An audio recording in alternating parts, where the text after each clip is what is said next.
ลายเซ็นก่อนเข้ามาด้านในก่อนขณะนี้ผู้เป็นประธานมาแล้ว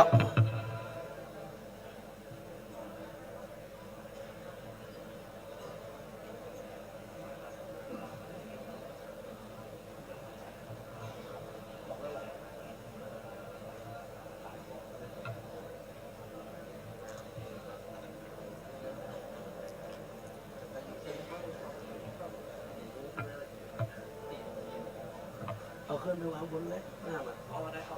เอาบนเลยครับเอาไว้บนมันเปิดบรรยายบนหรอ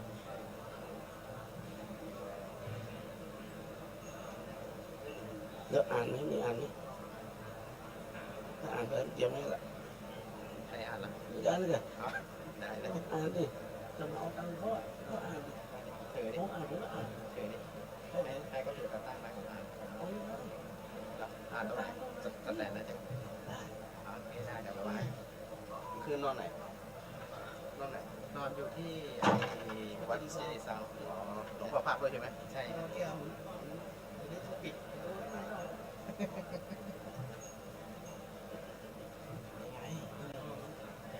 เราจะไหนมา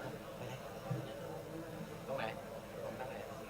ทางนี้อะไรบ้างทางนี้ก็ไหมนั่งทางนี้ได้หรือทางนี้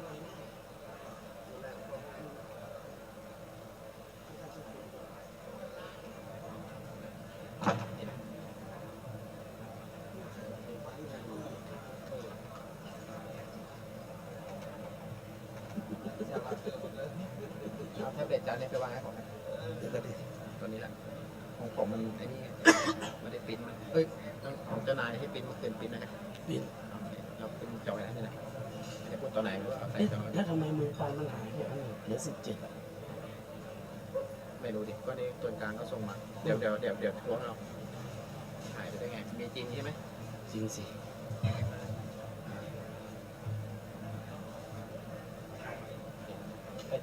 มาตอนนั้นมาพูดโล่งๆแล้วนะ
สำหรับการประชุมครั้งนี้นะครับได้มีการถ่ายทอดทาง Facebook ไลฟ์วิไลสงฆ์นครลำปางสถานีวิทยุวิไลสงฆ์นครลำปางนะครับถ่ายทอดเสียงนะครับสถานีวิทยุเพื่อการศึกษาวิไลสงฆ์นครลำปางวัดบุตรยวาสวิหารสถานีวิทยุเครือข่ายคลื่นสีขาวเพื่อปวงประชาจังหวัดเชียงใหม่เชียงรายลำพูนลำปางสถานีวิทยุวัดฝ่ายหินจังหวัดเชียงใหม่นะครับเพราะนั้นถือว่าเป็นปีแรกนะครับที่เราทั้งหลายนั้น โดยระบบสื่อสารใช้ระบบไอทีระบบนวัตกรรมเทคโนโลยีเอามาใช้บริหารกิจการคณะสงฆ์ในยุคใหม่ขึ้นลงบนเลยขึ้น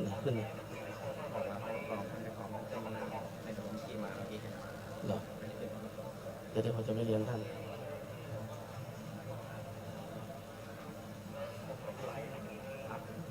ถ้าตอมก็นี่นะ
เดี๋ยวข้ามประตูขึ้นมาแล้วข้ามประตูข้ามมันดัง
โอกาสนี้สถานที่พร้อมเจ้าคณะพระสังฆาธิการพร้อมพระเดชพระคุณผู้เป็นประธานได้เดินทางมาถึง หน้าสถานที่ห้องประชุมคณะสงฆ์จังหวัดลำปางเดี๋ยวท่านผู้บริการวิเลยสงฆ์นครลำปางจะได้นำผู้เป็นประธานจุดธูปเทียนบูชาพระไตร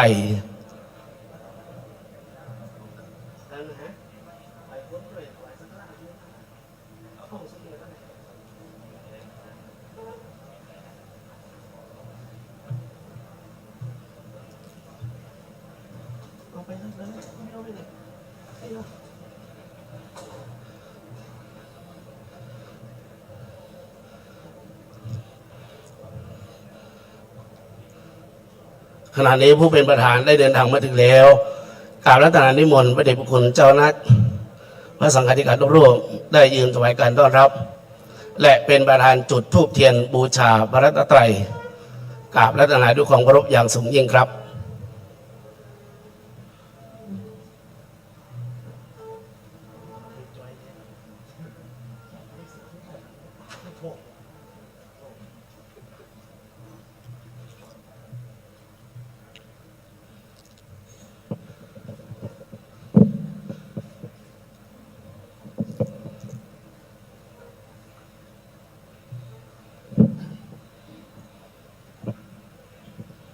โยโสภะคะวาอะระหังสัมมาสัมพุทโธ โยสุภะคะวะอะระหังสัมพุทโธ สวากขาโตเยนะภะคะวะตาธัมโม สุขะโต สุปฏิปันโนยัสสะภะคะวะโตสาวกสังโฆ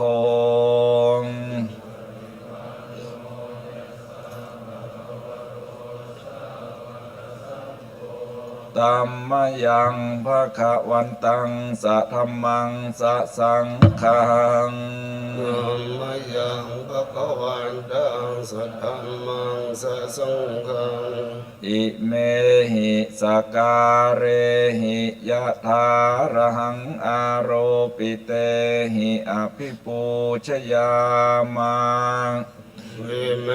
หิสการเรหิยะตาระหังอารุปิเตอภิปุจโยมา สาธุโนพันเตภะคะวาสุจิระปารินิพพุโตปิ สาธุโนบันเดภะคะวาสุจิปารินิพพุโตปิ ปัจฉิมาชนะตานุกัมปมานะสัง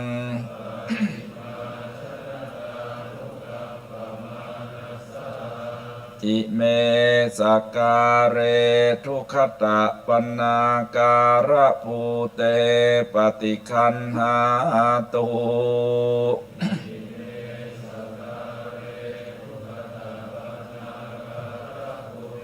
ปฏิกันโนโหตุ อัมหากังทีคารตังหิตายาสุขายา อัมมากังดีกระตังหิตายสุขายะ อะระหังสัมมาสัมพุทโธภะคะวัง อรหังสัมมาสัมพุทโธภะคะวา พุทธังภะคะวันตังอภิวาเทมิ พุทธังภะคะวันตังอภิวาเท สวากขาโตภะคะวตาธัมโม สวากาโตภะคะวะตาธัมโม ธัมมังนัมัสสามิ ธัมมังนัมมัสสา สุปฏิปันโนภะคะวะโตสาวกสังโฆ สุปฏิปันโนภะคะวะโตสาวกสังโฆ สังฆังนะมามิ สังฆังนะมามิ หันธรรมยังพุทธัสสะภะคะวะโตปุปภาคณมัก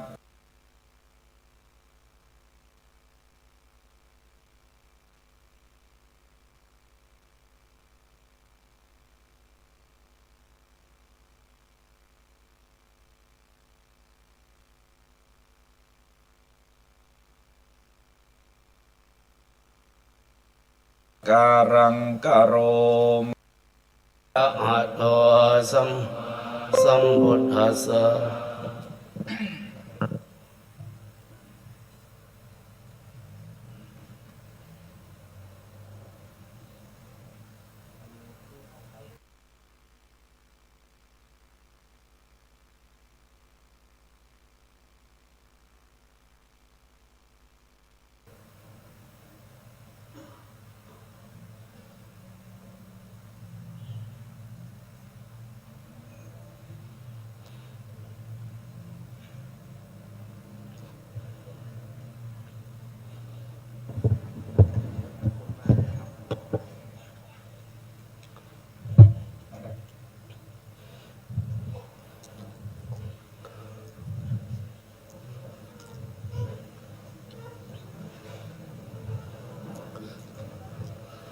กราบน้อมถวายความเคารพ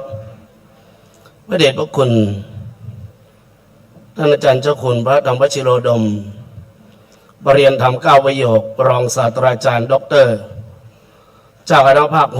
6เจ้าอาวาสวัดสังเวชวิทยารามกรุงเทพมหานครที่เคารพอย่างสูงยิ่ง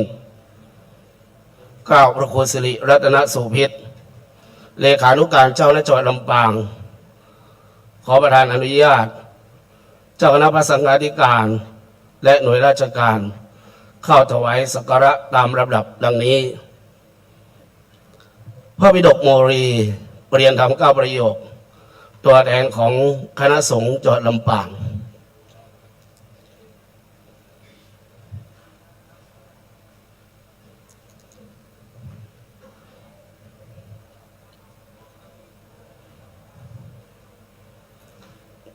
พระมหานพดล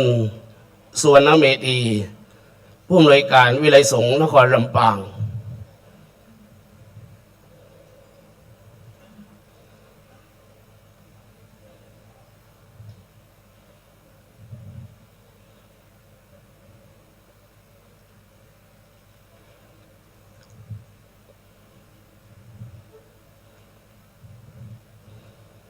นายกฤษณะพินิจรองผู้ว่าราชการจังหวัดลำปางปฏิบัติในหน้าที่ผู้ว่าราชการจังหวัดลำปาง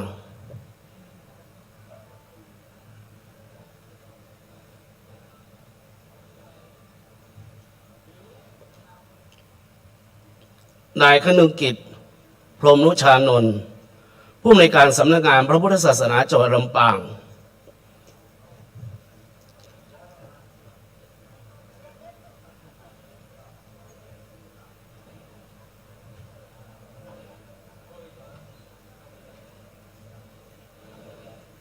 ท่านศาสตราจารย์เกียรติคุณสยมพร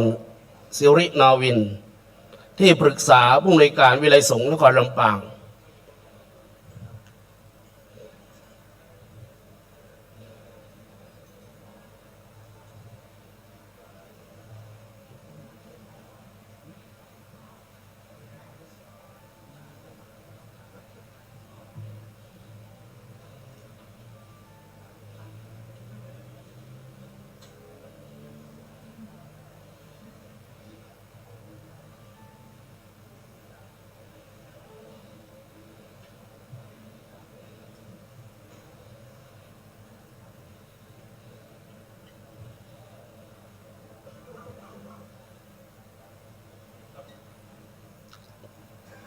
และท่านนายกพุทธสมาคมจังหวัดลำปางคุณโยมเป็นเจ้ามาศพานิชพันธ์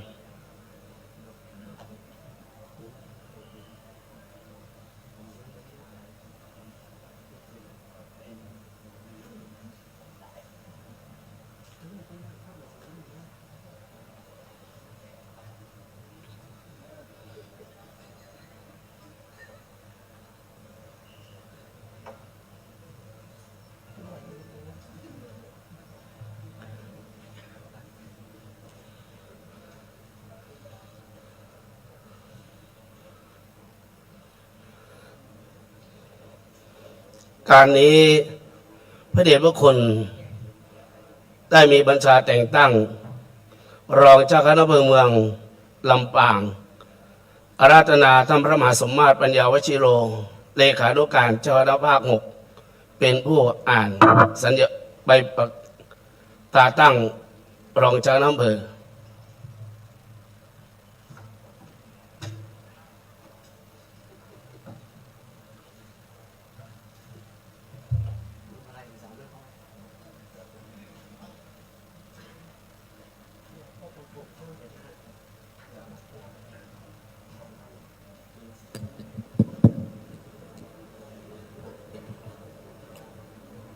ตราตั้งรองเจ้าคณะอำเภอที่2/2568อาศัยอำนาจตามความในข้อ20แห่งกฎมหาเถระสมาคมฉบับที่24พ.ศ. 2541ว่าด้วยการแต่งตั้งถอดถอนพระสังฆาธิการ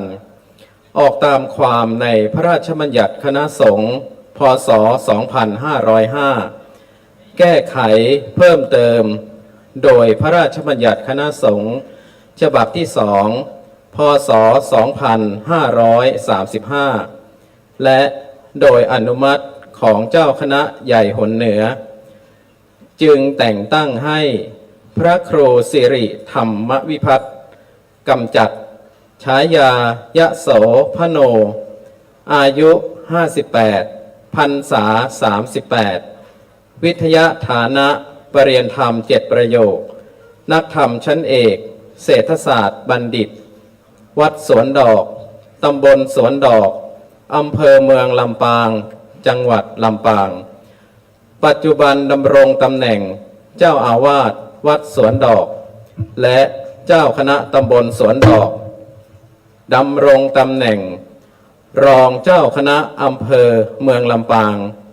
มีอำนาจหน้าที่ปกครองคณะสงฆ์ในเขตอำเภอของตนตามที่เจ้าคณะอำเภอมอบหมายขอจงถึงความเจริญงอกงามไพบูรณ์ในพระพุทธศาสนาตลอดกาลและนานเทินแต่งตั้งณวันที่9มิถุนายนพุทธศักราช 2568 พระธรรมวชิโรดมเจ้าคณะภาค 6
โอกาสนี้เจริญพรนางสายสมรทองกองทุนปฏิบัตินายกเหล่ากาชาติจังหวัดอุตรดิตถ์ผู้พิพากษาสมทบเยาวชนและครอบครัวจังหวัดลำปางซึ่งศึกษาในสำนักศึกษาวัดสวนดอกธรรมศึกษาชั้นเอกนักเรียนบาลีศึกษาบศ4มัชชิมาอภิธรรมโทสำนักศึกษาวัดสวนดอกเข้าถวายทายธรรมทันตแพทย์หญิงรัตนวดีบุภาเจริญสุขนักเรียนบาลีศึกษาบศ8อภิธรรมบัณฑิตอาจารย์สอนอภิธรรมสำนักศึกษาวัดสวนดอกเข้าถวายทายธรรมในนามของศิษยานุศิษย์ของสำนักศึกษาวัดสวนดอก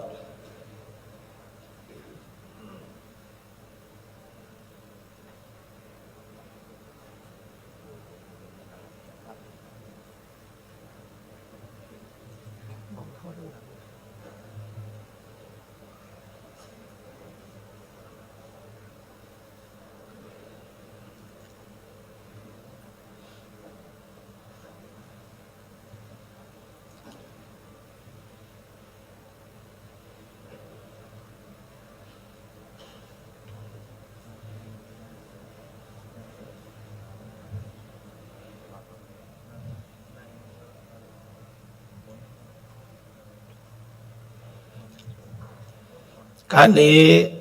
ขอได้รับความเมตตาผู้เป็นประธาน ได้มอบทุนการศึกษา โดยท่านอาจารย์นบรโควิพัฒน์กิจสุนทรวิปัสสนาจารย์เจ้าวาดพระราชสมแสกมอบให้แห่งละ 10,000 บาท โรงเรียนบ้านใหม่วิทยาพระปริยธรรมแผนกสามัญโรงเรียนวินิตธรรมคุณอุปถัมภ์แผนกสามัญศึกษาโรงเรียนบ้านหม้อศึกษาพระปริยธรรมแผนกสามัญศึกษาโรงเรียนแม่สุขศึกษาพระปริยธรรมแผนกสามัญศึกษาโรงเรียนแม่ทะปริยัติศึกษาพระปริยธรรมแผนกสามัญศึกษาโรงเรียนปริยัติธรรมวัดม่อนจำศีลพระปริยัติธรรมแผนกสามัญศึกษาโรงเรียนเกาะคาปริยัติแผนกสามัญศึกษาโรงเรียนทิปาละวิทยานุสรณ์โรงเรียนพระปริยธรรมแผนกสามัญศึกษาโรงเรียนวัดพระแก้วดอนเก้าสุชาดารามโรงเรียนพระปริยธรรมแผนกสามัญศึกษาสำนักศาสนศึกษาวัดจองคำโรงเรียนพระปริยธรรมแผนกบาลีสำนักศาสนศึกษาวัดสะดอกแผนกโรงเรียนพระปริยธรรมแผนกบาลีมหาวิทยาลัยมหาจุฬาลงกรณราชวิทยาลัยวิทยาลัยสงฆ์นครลำปาง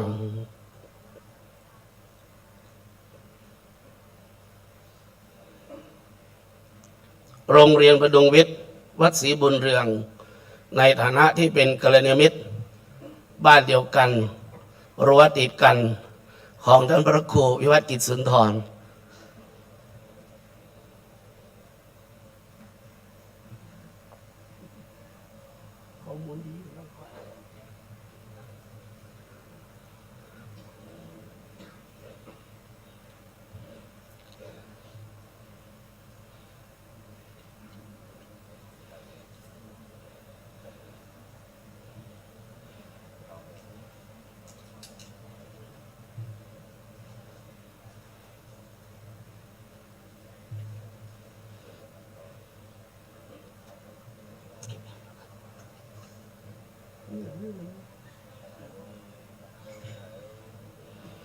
โอกาสนี้การนี้เจริญพรนายกฤษณะพินิจรองผู้ว่าราชการจังหวัดลำปางได้กล่าวถวายการต้อนรับผู้เป็นประธานและพระสังฆาธิการในจังหวัดลำปางขอเจริญพร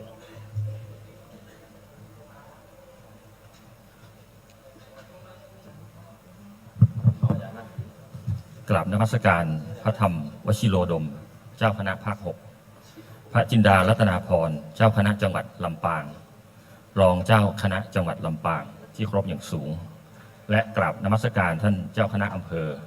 รองเจ้าคณะอำเภอเจ้าคณะตำบลเจ้าวาด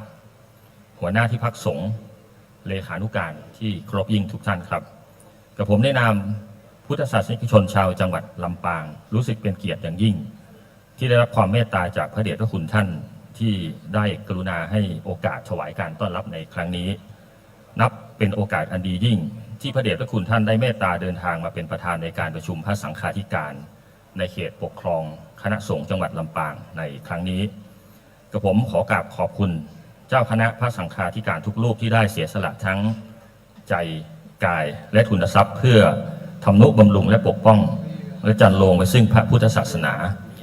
จากการที่พระคุณท่านทั้งหลายได้ประพฤติปฏิบัติอันจะส่งผลให้จังหวัดลำปางเป็นเมืองที่น่าอยู่ประชาชนชาวลำปางมีความสุข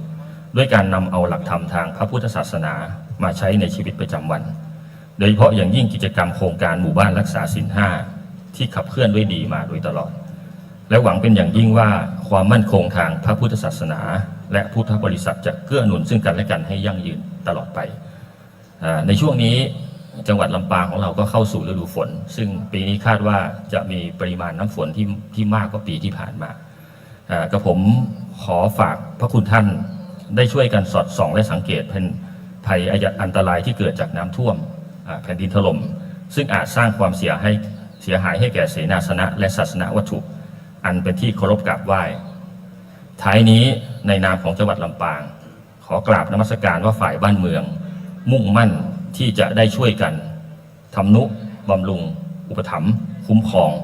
ปกป้องพระพุทธศาสนาให้สืบต่อไปกราบนมัสการด้วยความเคารพอย่างสูง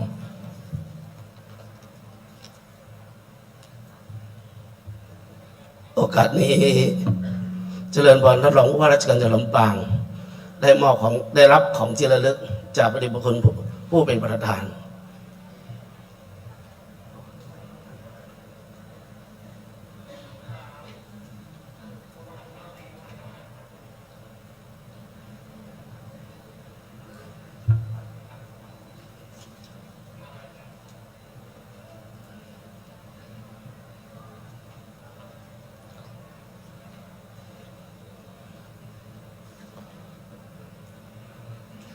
โอกาสต่อไปกล่าวกราบรัตนาพระเดชพระคุณผู้เป็นประธานได้กล่าวเปิด และบรรยายนโยบายการปกครองคณะสงฆ์ภาค 6 กับการปฏิรูปกิจการพุทธศาสนาในการนี้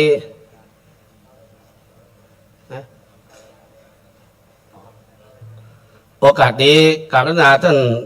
เจ้าคุณพระบิดกโมรีได้กล่าวถวายรายงาน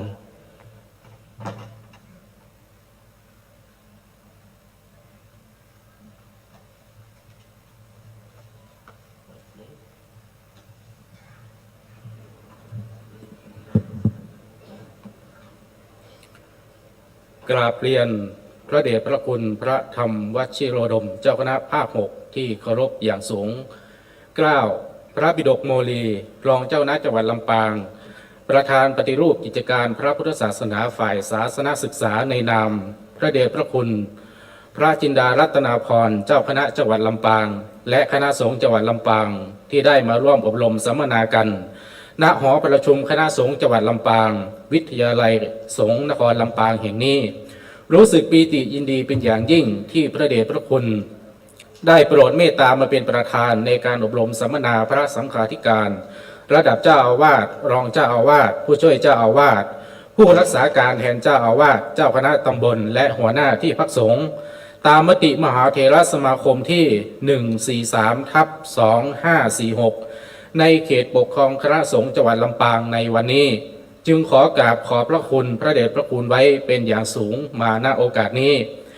การอบรมสัมมนาพระสังฆาธิการระดับเจ้าอาวาสรองเจ้าอาวาสผู้ช่วยเจ้าอาวาสผู้รักษาการแทนเจ้าอาวาสเจ้าคณะตำบลและหัวหน้าที่พักสงฆ์ตามมติมหาเถรสมาคมที่ 143/2546 กำหนดให้เจ้าคณะภาคร่วมกับเจ้าคณะจังหวัดจัดอบรมสัมมนาพระสังฆาธิการระดับวัดทุกปีละ1 ครั้งในเขตปกครองคณะสงฆ์จังหวัดลำปางมีจำนวน13 อำเภอดังนี้ 1. อำเภอเมืองลำปาง 2. อำเภอแม่เมาะ 3. อำเภอแจ้ห่ม 4. อำเภอเมืองปาน 5. อำเภอห้างฉัตร 6. อำเภอเมทะ 7. อำเภอเกาะคา 8. อำเภอเสริมงาม 9. อำเภองาว 10. อำเภอเถิน 11. อำเภอศพปราบ 12. อำเภอแม่พริก 13. อำเภอวังเหนือที่พักสงฆ์จำนวน157 แห่งผู้เข้าร่วมอบรมสัมมนาทั้งหมดจำนวน 1,121 รูปจังหวัดลำปางได้ดำเนินการปรับปรุงแก้ไขแต่งตั้งประธานฝ่ายที่รับผิดชอบงานปฏิรูปกิจการพระพุทธศาสนาทั้ง6ฝ่ายดังนี้พระครูอนุสาสวรธรรมประธานฝ่ายปกครองพระปิฎกโมลีประธานฝ่ายศาสนศึกษาพระมหานพดลสุวรรณเมธีประธานฝ่ายเผยแผ่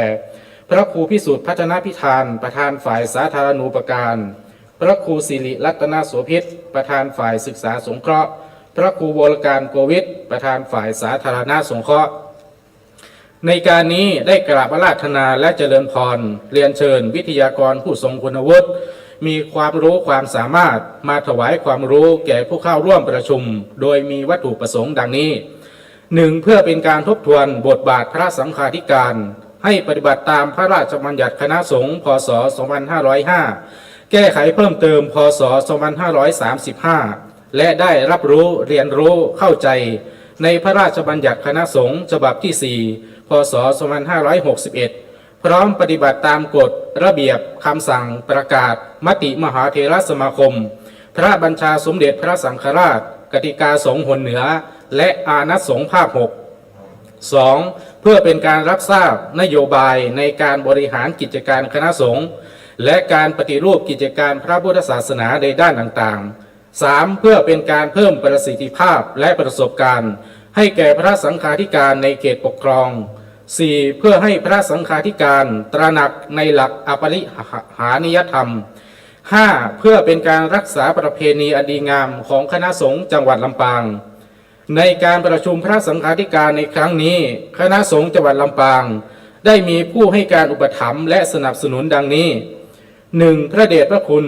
พระพรหมมงคลวัชโรดมที่ปรึกษาเจ้าคณะภาค 6เจ้าอาวาสวัดจองคำพระอารามหลวง 2. พระจินดารัตนาพรเจ้าคณะจังหวัดลำปางสนับสนุนเงินจำนวน 30,000 บาท 3. พระครูวรการโควิดรองเจ้าคณะจังหวัดลำปางสนับสนุนเงินจำนวน 5,000 บาท 4. คณะสงฆ์อำเภอเมืองลำปางนำโดยพระครูอนุสาสวรธรรมเจ้าคณะอำเภอเมืองลำปางสนับสนุนเงินจำนวน 10,000 บาท 5. พระมหานพดลสุวรรณเมธีเจ้าคณะอำเภอวังเหนือ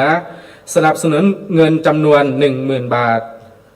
พระครูวิธานพกิจรองเจ้าคณะอำเภอเกาะคาเจ้าอาวาสวัดพระธาตุลำปางหลวงสนับสนุนเงินจำนวน 10,000 บาท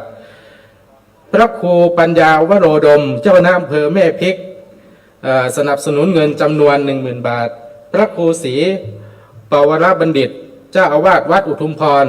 สนับสนุนเงินจำนวน 10,000 บาท พระครูสิริธรรมบัณฑิตเจ้าอาวาสวัดมิ่งเมืองบุญสนับสนุนเงินจำนวน 10,000 บาท พระครูวรเวทอินทพิทักษ์เจ้าอาวาสวัดศรีเกิดสนับสนุนเงินจำนวน 10,000 บาท พระครูพิพัฒน์กิจสุนทรเจ้าอาวาสวัดศพแสดอำเภอวังเหนือมอบทุนการศึกษาให้โรงเรียนพระปริยัติธรรมแผนกสามัญแผนกบาลีและโรงเรียนพดุงวิทย์วัดศรีบุญเรืองรวมเป็นเงินจำนวน 130,000 บาทและเป็นเจ้าภาพถวายก๋วยจั๊บขนมกาแฟก๋วยเตี๋ยวยำทะเลยำมาม่าเฉาก๊วยขนมเค้กกล้วยหอมพระครูศรีปวรบัณฑิตเจ้าอาวาสวัดอุทุมพรสนับสนุนเงินจำนวน 10,000 บาท พระครูโสพลขันตยานุยุทธเจ้าอาวาสวัดเลขานุการรองเจ้าคณะจังหวัดลำปางรับเป็นเจ้าภาพไทยธรรมจำนวน 4 ชุดมหาวิทยาลัยมหาจุฬาลงกรณราชวิทยาลัยวิทยาลัยสงฆ์นครลำปางอนุเคราะห์ให้ใช้สถานที่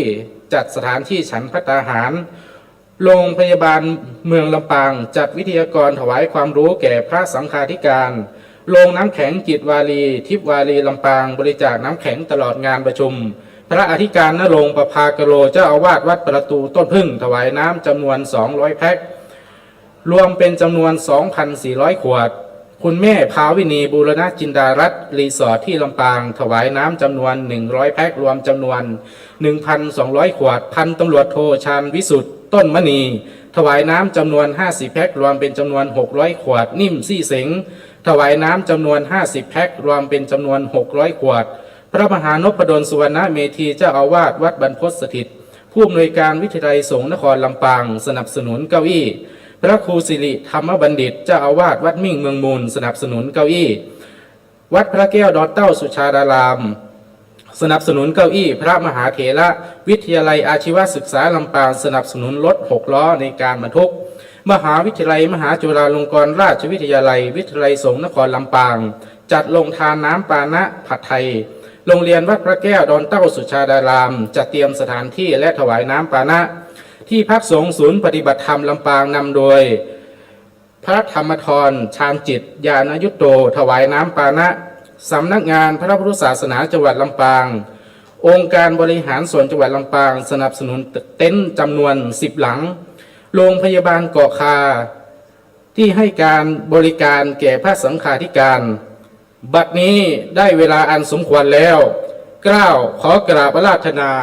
พระเดชพระคุณได้โปรดกล่าว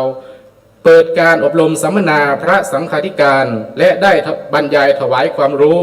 แก่พระสังฆาธิการในเขตปกครองคณะสงฆ์จังหวัดลำปางเป็นลำดับไปกราบเรียนมาด้วยความเคารพอย่างสูง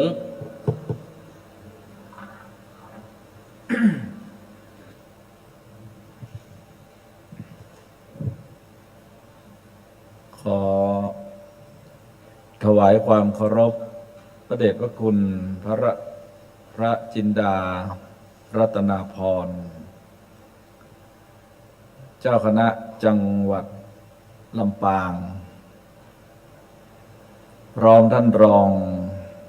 เจ้าคณะจังหวัดลำปาง หลวงพ่อที่ปรึกษา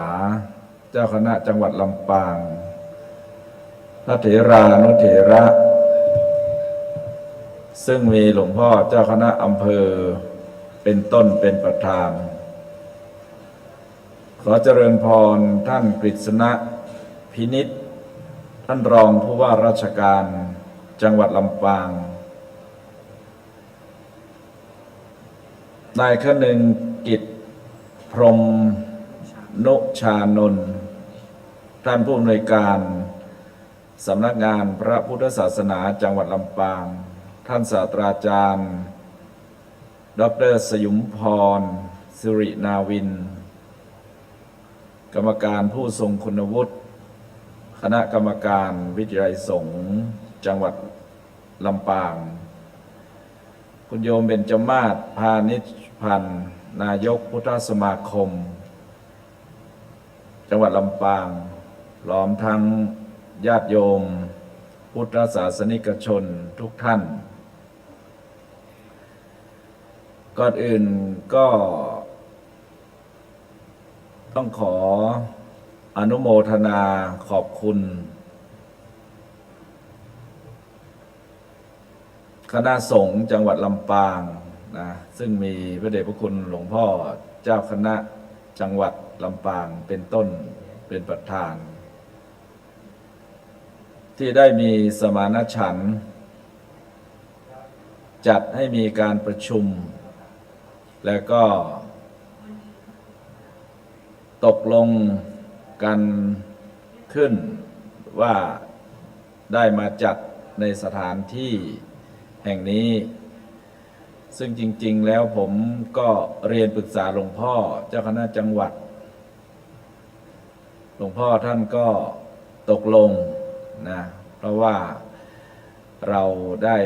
ลองมาใช้สถานที่ของคณะสงฆ์กันดู พอมาแล้วก็เกิดความพร้อมเพรียงท่านอาจารย์เลขานุการเจ้าคณะจังหวัดก็แฮปปี้นะก็วันนี้ก็เป็นที่มาของการประชุมสงฆ์วัตถุประสงค์ของการประชุมนี้เป็นเรื่องสำคัญนะหนึ่งเพื่อมารับทราบ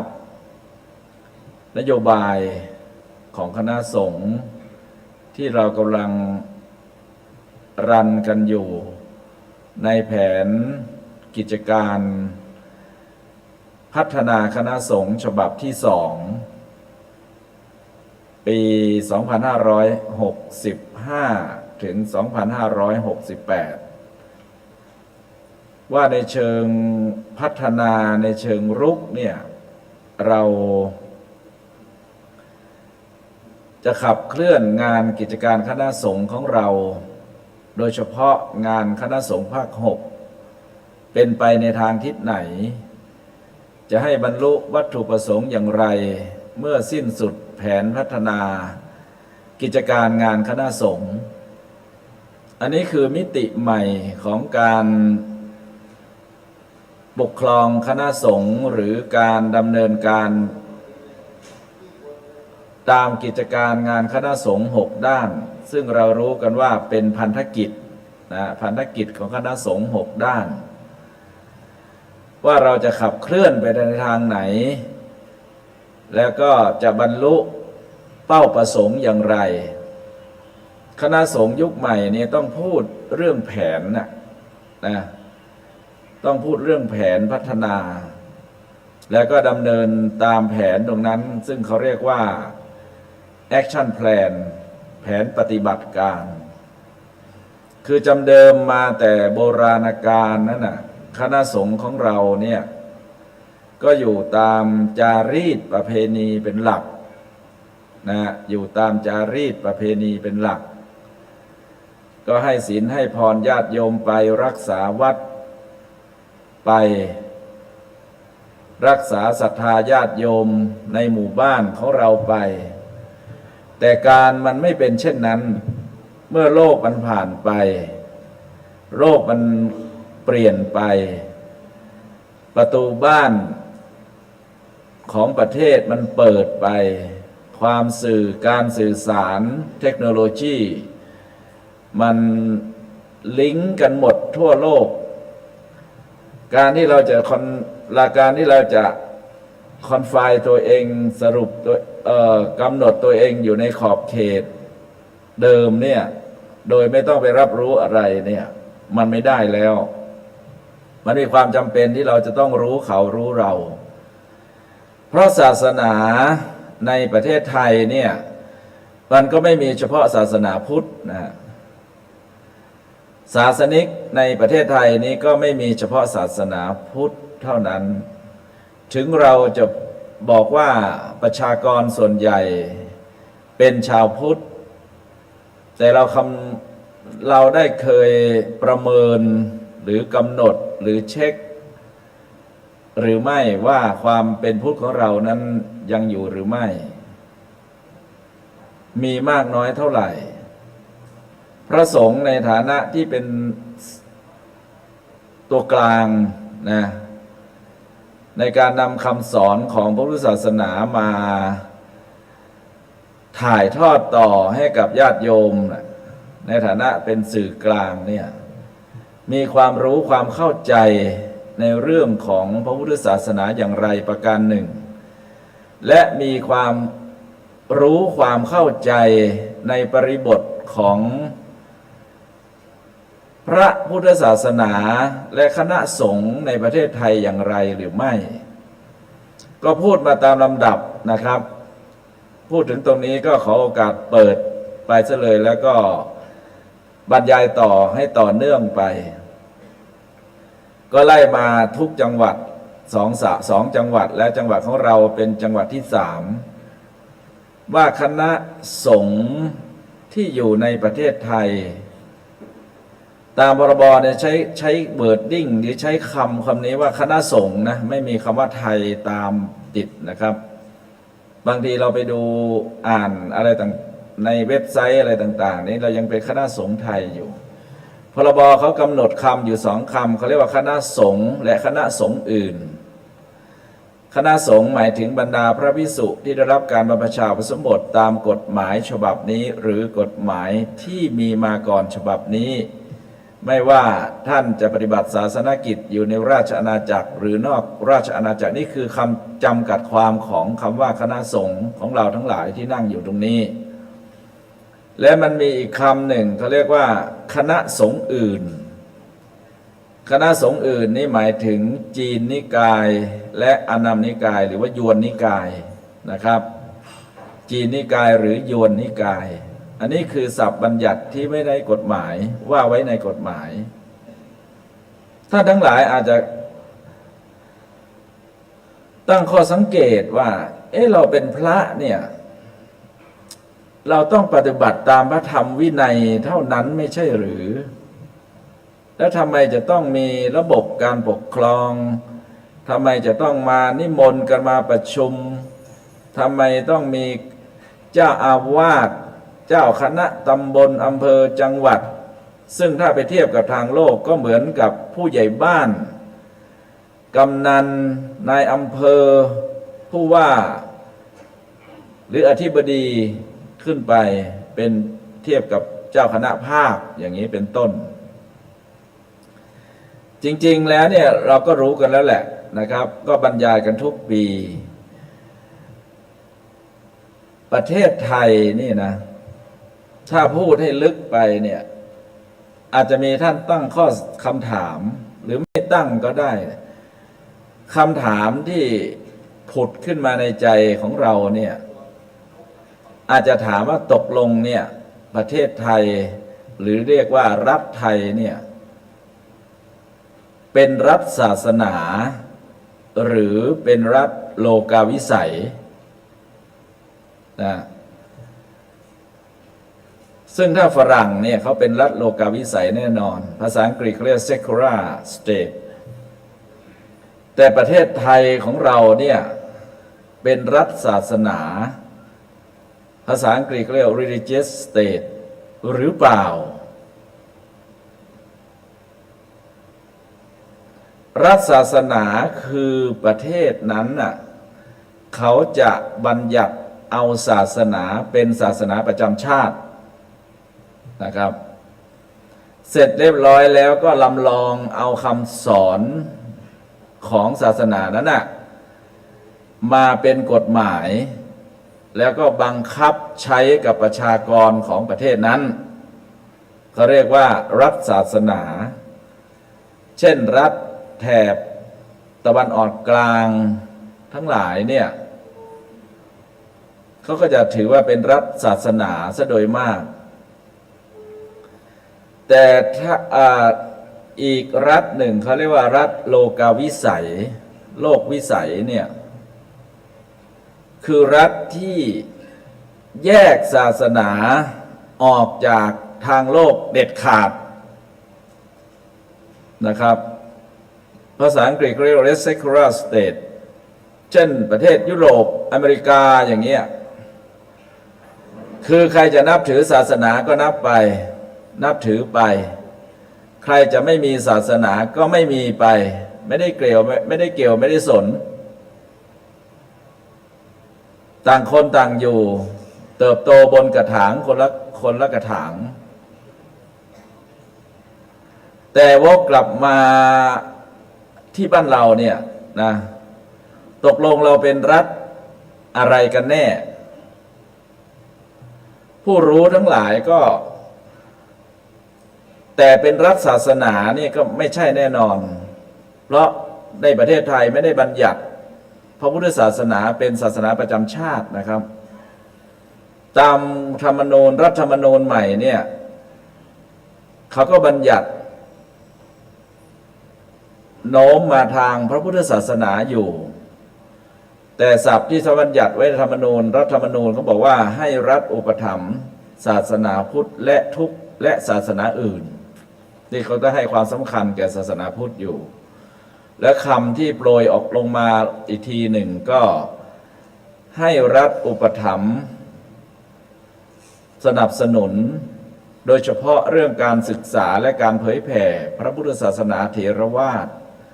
ซึ่งเป็นศาสนาที่คนไทยส่วนมากนับถืออันนี้เขาก็ให้ความสำคัญตรงนี้แล้วก็ป้องกันเพื่อไม่ให้ใครมาเป็นบ่อนทำลายพระพุทธศาสนาถ้าเราบอกว่าเป็นรัฐพุทธศาสนาพุทธศาสนาก็ไม่ได้บัญญัติเป็นศาสนา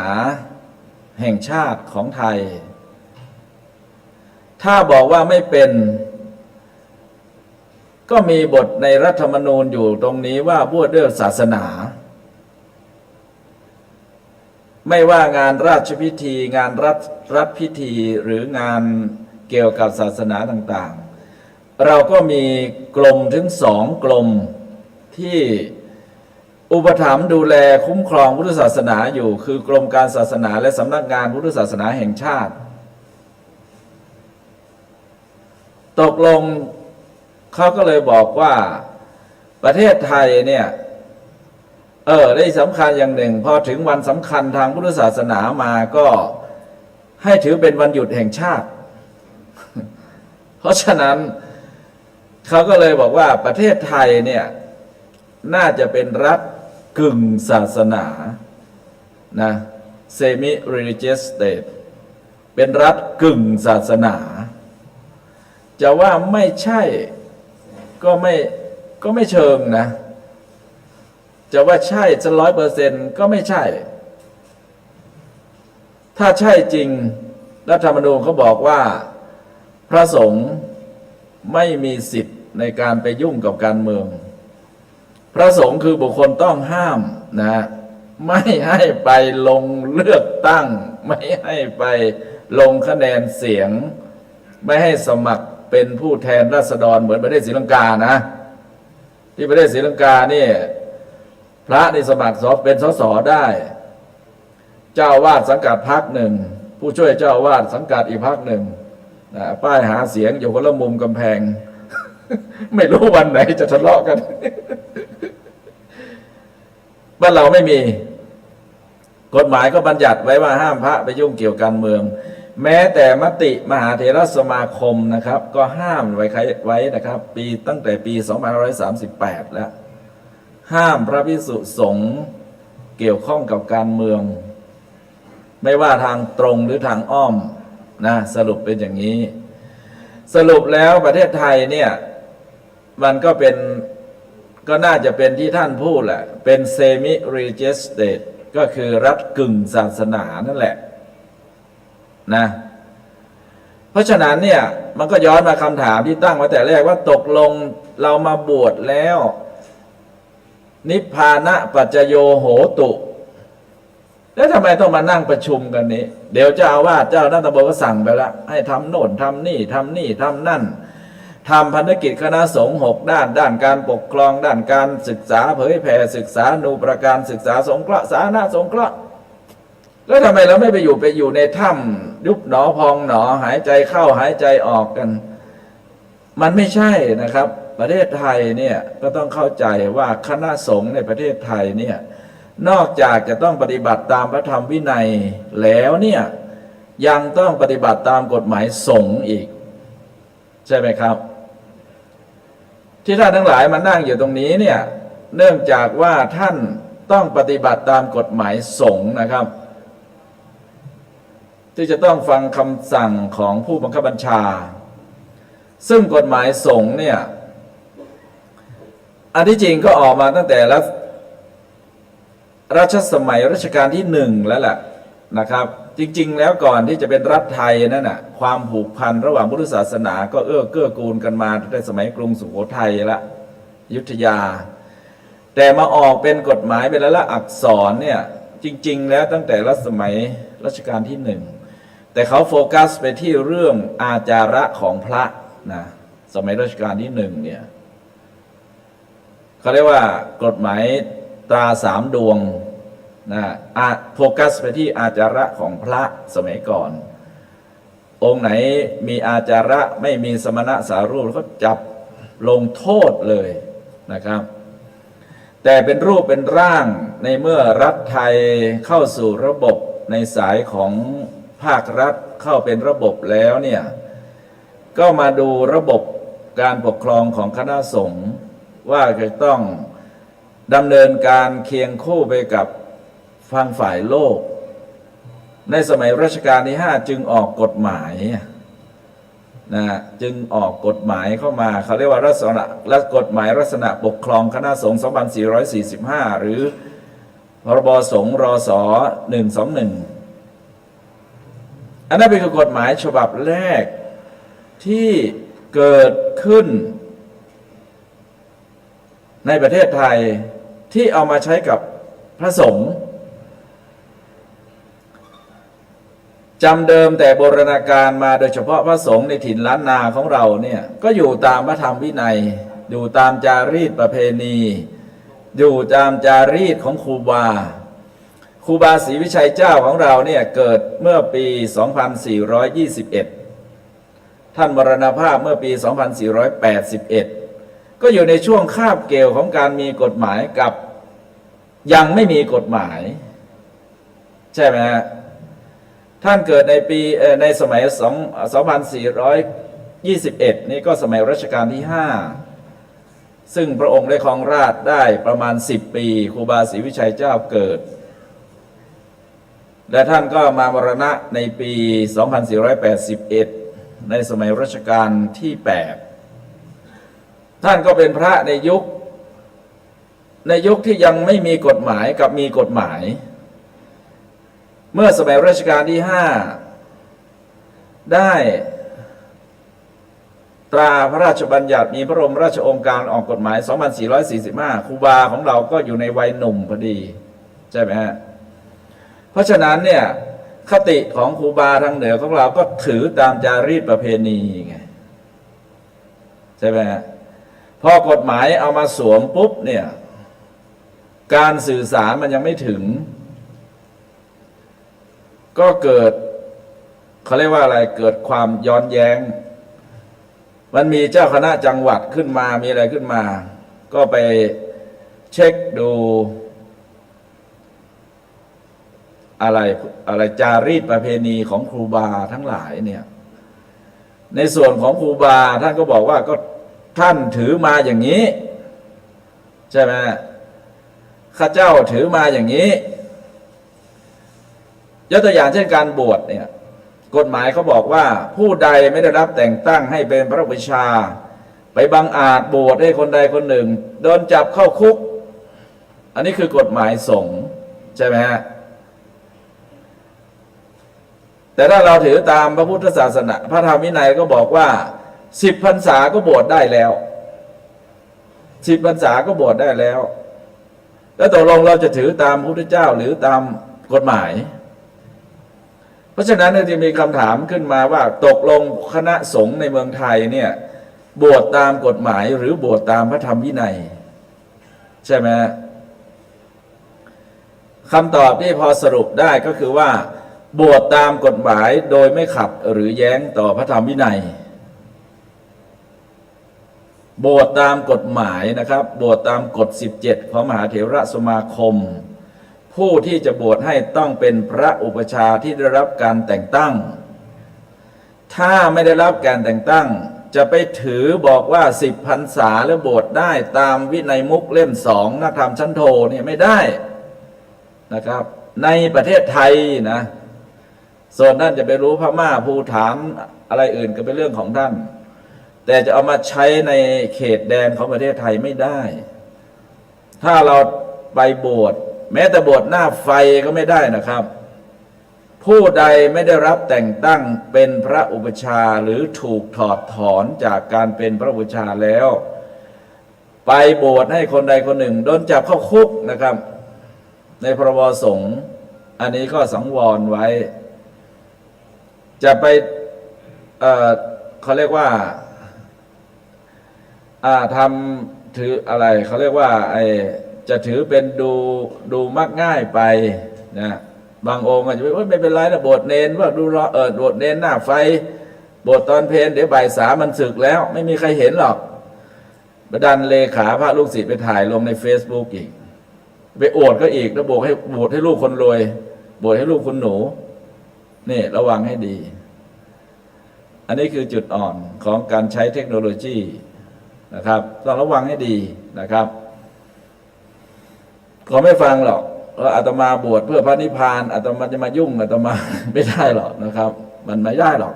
นะครับในเมืองไทยเพราะฉะนั้นก็เลยสรุปว่าพระสงฆ์ในประเทศไทย1ต้องปฏิบัติตามพระธรรมวินัย2ต้องปฏิบัติตามกฎหมายสงฆ์3ต้องปฏิบัติตามกฎหมายของบ้านเมืองในฐานะที่เป็นประชากรไทย4ต้องปฏิบัติตามจารีตประเพณี5ใครเป็นพระสังฆาธิการที่นั่งอยู่นี้ 99% ก็เป็นพระสังฆาธิการหมดพระสังฆาธิการเนี่ยถือตั้งแต่ผู้ช่วยเจ้าอาวาสขึ้นไปเขาเรียกว่าพระสังฆาธิการจริยาพระสังฆาธิการหรือวินัยข้าราชการตามมาอีกนะครับ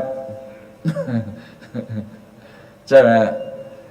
ตกลงนี่เรามีห่วงถึง5ห่วงเลยทีเดียวนะครับใครเป็นพระสังฆาธิการก็คือเป็นพระข้าราชการนั่นแหละ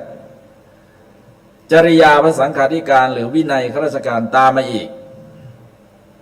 แต่พูดไปก็อย่าเพิ่งอึดอัดนะอยู่ในห้องแอร์สบายๆโล่ง ไม่ต้องไปอึดอัดบุคคลใดไม่มีแผลบนฝ่ามือใช่ไหมแม้แต่ยามันหยดลงไปมันก็ไม่แสบไม่เจ็บพระพุทธเจ้าบอกงั้นนะครับเพราะฉะนั้นเนี่ยการมาประชุมในวันนี้นี่นะครับผมต้องการเพื่อจะมารีเช็ครีสกิลเช็คสกิลแล้วก็อัพสกิลด้วยนั่นก็คือต้องมาทบทวนของเก่าในขณะเดียวกันก็ต้องมาดูนโยบายที่เราจะต้องขับเคลื่อนกันไปตามมติคณะสงฆ์นะครับซึ่งมีแน่นอนนะครับซึ่งจะต้องรับรู้และต้องนำไปสู่ภาคปฏิบัติท่านก็ต้อง alert ต้องเตรียมตัวต้องฝึกตนเพื่อต้องทำนะครับก่อนที่จะไปถึงตรงนั้นก็แจ้งข่าวดีให้ทราบนิดหนึ่งนะครับ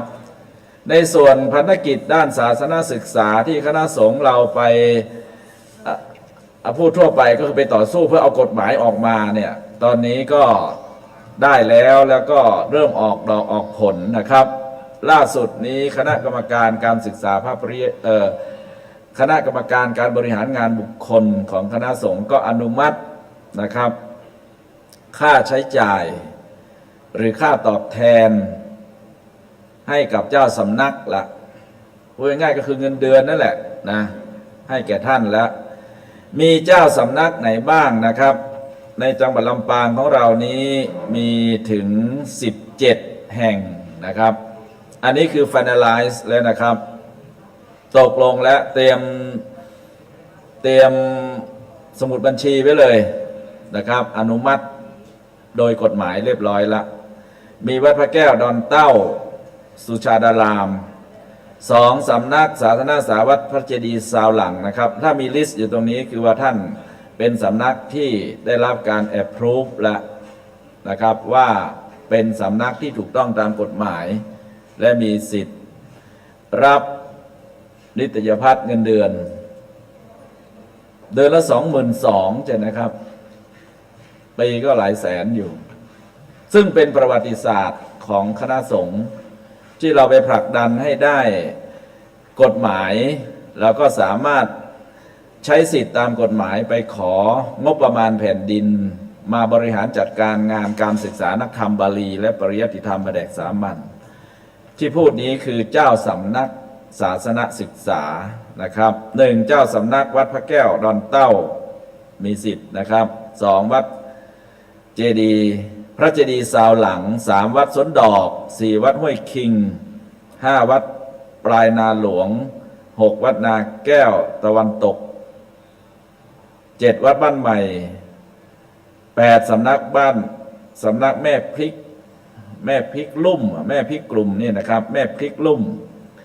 9สำนักศาสนาสาบ้านหม้อ10สำนักศาสนาสาล้อมแรด11ศาสนาศึกษาบ้านโจ๊ะบ้านจัวนะบ้านจัว12สำนักศาสนาบ้านหลวง13สำนักศาสนาสีอ้วนวัดสีอ้วนนะครับ14สำนักศาสนาศึกษาวัดสันฐาน15สำนักศาสนาสาวัดสามขา16วัดแม่สุขนะครับสำนักศาสนาวัดแม่สุข17สำนักศาสนศึกษาวัดจองคำจังหวัดเชียงรายมี17สำนักศาสนศึกษานะครับอันนี้ก็เป็นข่าวดีสำหรับการศึกษาคณะสงฆ์ที่เราไปผลักดันให้มีพรบขึ้นมาและขณะนี้รัฐบาลก็ได้อนุมัติงบประมาณถวายงบประมาณ 2,568 ขณะนี้กำลังทำตอนเรื่องเอกสารเรื่องบัญชีธนาคารหรืออะไรต่างๆอยู่นะครับซึ่งผมก็ได้เอาข่าวไปแล้วว่าทุกอย่างก็ต้องให้สำเร็จภายในเดือนมิถุนายนนะครับจะเร็วจะช้ายังไงก็อยู่ที่เลขาที่ทำงานนะครับอันนี้ก็รีบมาแจ้งให้ท่านทราบซะก่อนว่าสำนักที่ได้รับอนุมัติในคณะกรรมการว่าเป็นสำนักศาสนศึกษาแล้วก็ได้ดำเนินการจัดการศึกษาตามกฎหมายนะครับก็มีอยู่17สำนักหลวงพ่อเจ้าสำนักจะได้รับนิตยพัฒน์เดือนละ 22,000 ปีหนึ่งเท่าไหร่ก็เอา12ไปคูณนะครับก็เป็นประมาณนั้นก็เป็นค่าน้ำค่าไฟของวัดได้หรือว่าจัดการศึกษาได้อันนี้ก็พยายามรักษามาตรฐานและเกณฑ์ของไว้ด้วยนะครับส่วนรายละเอียดอันใดค่อยว่ากันทีหลังเพราะฉะนั้นเนี่ยคณะสงฆ์ของเราเนี่ย1รักษาพระธรรมวินัยปฏิบัติตามพระธรรมวินัย2ปฏิบัติตามกฎหมายสงฆ์ซึ่งก็เป็นกฎหมายของรัฐนั่นแหละแต่ออกมาใช้กับคณะสงฆ์3กฎหมายบ้านเมือง4จารีตประเพณี5ท่านผู้ใดเป็นรูปใดเป็นพระสังฆาธิการก็เป็นมีจริยาตามมา และ6ท่านผู้ใดเป็นพระอุปชฌาย์จริยาพระอุปชฌาย์ตามมาอีกนะครับ 7 ห่วงเลยทีเดียวขยับขยื่นไหวไหมเนี่ย ได้นะแต่นี่ก็เป็นธรรมดาไม่มีอะไรหรอกนะครับต้องทราบต้องรู้ไว้ การที่เรามาประชุมในวันนี้เนี่ยตามที่ท่านรองจังหวัดได้กล่าวไว้ก็คือเพื่อเป็นการทบทวนนะครับสิ่งที่เราทำมาในรอบปี และก็เพื่อเป็นการก้าวไปข้างหน้าในเชิงพัฒนาว่าสิ่งอะไรที่ผู้บังคับบัญชาท่านจะได้มอบนโยบายให้ไปดำเนินการนะครับ เราอยู่ในการปกครองคณะสงฆ์ภายใต้มหาเถรสมาคมนะครับโครงสร้างหรือสตรัคเจอร์ของการปกครองเนี่ยองค์กรสูงสุดตามกฎหมายนี้คือมหาเถรสมาคมและในพรบสงฆ์เนี่ยมาตรา 20เขาก็บัญญัติไว้ด้วยว่าคณะสงฆ์ในประเทศไทยนี่นะครับต้องอยู่ภายใต้การปกครองของมหาเถรสมาคมมาตรา 21เขาก็บอกไว้ว่าบัญญัติไว้ว่าการปกครองคณะสงฆ์เนี่ยในส่วนภูมิภาคเนี่ยให้เริ่มลงมานะครับสตาร์ทที่ภาคจังหวัดอำเภอตำบลแล้วก็วัดอันนี้คือโครงสร้างเสร็จแล้วเขาก็บอกมาต่อมาในมาตรา 22บอกว่าเมื่อมีโครงสร้างอย่างนี้แล้วคือมีเก้าอี้อย่างนี้แล้วก็เอาคนไปใส่การปกครองส่วนภูมิภาคเนี่ยเริ่มตั้งแต่ภาคนะครับภาคก็ให้มีเจ้าคณะภาคเก้าอี้จังหวัดก็ให้มีเจ้าคณะจังหวัดอำเภอตำบลแล้วก็วัดนะครับ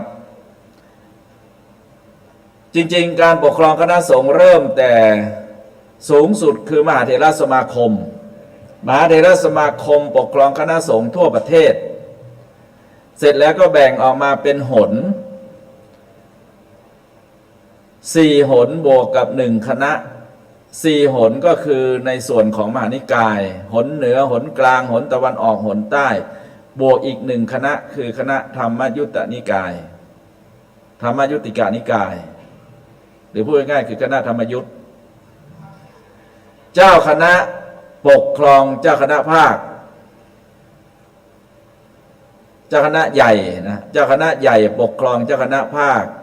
เจ้าคณะภาคปกครองเจ้าคณะจังหวัดเจ้าคณะจังหวัดปกครองเจ้าคณะอำเภอเจ้าคณะอำเภอปกครองเจ้าคณะตำบลเจ้าคณะตำบลปกครองเจ้าอาวาสนะครับเจ้าอาวาสปกครองพระภิกษุสามเณรภายในวัดอันนี้คือการเป็นระดับของการปกครองซึ่งมีสเต็ปของเขาอยู่นะครับและในกฎหมายสงฆ์เนี่ยก็ต้องท่านก็บัญญัติไว้ด้วยนะครับว่าเป็นการชอบธรรมตามกฎหมายที่มหาเถรสมาคมจะกำหนดให้เจ้าคณะผู้ปกครองแต่ละชั้นนั้นนะครับมีอำนาจในการลงนิฆหกรรมแก่พระภิกษุสงฆ์ตามลำดับชั้นเช่นเจ้าอาวาสเนี่ยลงนิฆหกรรมแก่พระภิกษุสามเณรในวัดได้เจ้าคณะตำบลก็ดูคือคำว่าดูไม่ใช่เจ้าหน้าอำเภอดูตำบลก็ไม่ใช่ดูเฉพาะเจ้าหน้าตำบลนะเพราะเจ้าตำบลเนี่ยเขาก็อยู่ในทรัพย์เขาเรียกภาษาคณิตเขาเรียกว่าสับเซตคือถ้าอยู่ในสับเซตนั่นก็คือดูหมดนั่นแหละเพราะฉะนั้นในการหน้าที่อำนาจหน้าที่ของเจ้าคณะตำบลเนี่ยก็ถึงบอกว่าให้ปกครองเจ้าคณะตำบลและวัดในเขตปกครองของตนเองไม่ใช่ไปดูเฉพาะเจ้าคณะตำบลนะครับ ต้องดูในวัดในเขตก็คือมันสอนกันขึ้นไปอันนี้คือการเป็นระบบปกครองที่เราปกครองกันมาตั้งแต่ 2445 นะครับคณะสงฆ์จะมีระบบการปกครองไล่ๆกันอย่างนี้แล้วก็เขาให้อำนาจตามแต่ละชั้นด้วย เป็นความชอบธรรมที่มหาเถรสมาคมจะออกกฎระเบียบข้อบังคับมติประกาศทั้งหลาย เพื่อให้คณะสงฆ์แต่ละระดับนั้นมีอำนาจในการลงนิฆกรรม แก่คณะสงฆ์ได้ เพราะฉะนั้นมีปัญหาในวัดเจ้าอาวาสต้องดูแล มีปัญหาในระดับตำบลมีปัญหาของวัดตะกี้ผมบอกภายในวัดนะครับต่อมามีปัญหาของวัดเจ้าคณะตำบลต้อง take action ต้องลง take action เพราะอำนาจหน้าที่ของเจ้าคณะตำบลเนี่ยก็บัญญัติไว้ชัดเจนตรงนี้นะครับอันนี้ผมเรียกว่าเป็นการ up skill อย่างหนึ่งนั่นก็คือว่าบางทีเราไปรับตำแหน่งเรายังไม่ค่อยรู้เลยว่าอำนาจหน้าที่ของเราเนี่ยคืออะไรถ้าผมถามกันตรงๆตรงนี้เนี่ยมีหลายลูกก็เหมือนกันผมก็รับตำแหน่งมาอย่างนั้นแหละผมก็ยังสวดยถาสัพพีเอวังโหตูสัมปาติสามีอีตังโนเหมือนเดิมเนี่ยตกลงผมมีอะไรเนี่ยจริงๆเนี่ยทันทีที่ท่านเป็นเจ้าคณะตำบลหรือเป็นกำนันเนี่ยอำนาจตามมาทันทีเลยนะครับถ้าผมจะถามว่าอยู่ในกฎมหาเถรสมาคมฉบับที่เท่าไหร่ข้อที่เท่าไหร่เนี่ยผมว่าหลายท่านก็คงยังต้องกลับไปดูจริงๆแล้วเนี่ยทันทีที่ท่านนับตำแหน่งเป็นเจ้าคณะตำบลเป็นกำนันเนี่ยอำนาจของท่านตามมาทันทีแต่ท่านไม่ค่อยรู้อันนี้นี่คือจุดอ่อนของเรานะครับครองคมงับขัดชาตรวจเขาจะมีเทคนิคในการจำครองหนึ่งอำนาจหน้าที่ของเจ้าหน้าที่คืออำนาจมันก็จะล้อกันหมดแหละนะครับครองก็คือปกครองอำนาจหน้าที่เจ้าคณะตำบลคือปกครองวัดในเขตตำบลของตนเองซึ่งก็มีประมาณอยู่4-5 วัด6 วัด 7 วัดอะไรประมาณนี้เจ้าคณะตำบลก็ต้องดูแล2ก็ต้องควบคุมและส่งเสริมการด้านการศึกษาเผยแผ่สาธารณูปการศึกษาสงเคราะห์สาธารณสงเคราะห์3ต้องระงับอธิกรณ์หรือเหตุการณ์อะไรต่างๆที่มันเกิดขึ้นในบริบทของตัวเองถ้าเหมือนชาวบ้านเนี่ยเป็นกำนันเนี่ยต้องดูหมู่บ้านว่าตัวเองเนี่ยดูคุมอยู่กี่หมู่บ้านถ้ามีปัญหาอะไรให้ใช้อำนาจหน้าที่ตามดังต่อไปนี้ของเรามีอยู่ประมาณ6ข้อครองคุมงับขัดชาตรวจมีอยู่6ข้อ1ปกครอง2ควบคุมส่งเสริมงานด้านศึกษาสงเคราะห์สาธารณสงเคราะห์งานศึกษางานอะไรก็ว่าไปสาธารณเผยแผ่3ต้องระงับเหตุนะครับมีอะไรเนี่ยต้องรีบระงับเพราะมหาเถรสมาคมเขาให้อำนาจตามระดับชั้นอยู่แล้วอย่าไปไซโค้งนะครับรู้จักเจ้าคณะจังหวัดมีอะไรผมไม่รายงานเจ้าคณะตำบลผมไปหาเจ้าคณะอย่าทำนะครับอย่าทำและผมก็ไม่สนับสนุนด้วยมาวันนี้เนี่ยต้องการมาให้กำลังใจท่านทั้งหลายที่ดำรงตำแหน่งเจ้าคณะผู้ปกครองก็ไล่ตั้งแต่หลวงพ่อเจ้าอาวาสเป็นต้นไปนั่นแหละนะที่ต้องดูว่ามาให้กำลังใจท่านมาเช็คท่านว่าท่านเนี่ยได้ดำเนินงานปฏิบัติหน้าที่คณะสงฆ์ได้มีประสิทธิภาพหรือไม่ท่านมีปัญหาอะไรครองคุมงับขัดชาตรวจเจ้าคณะตำบลแก้ไขข้อขัดข้องในระดับเลเวลระดับวัดนะครับถ้าเจ้าอาวาสมีปัญหาต้อง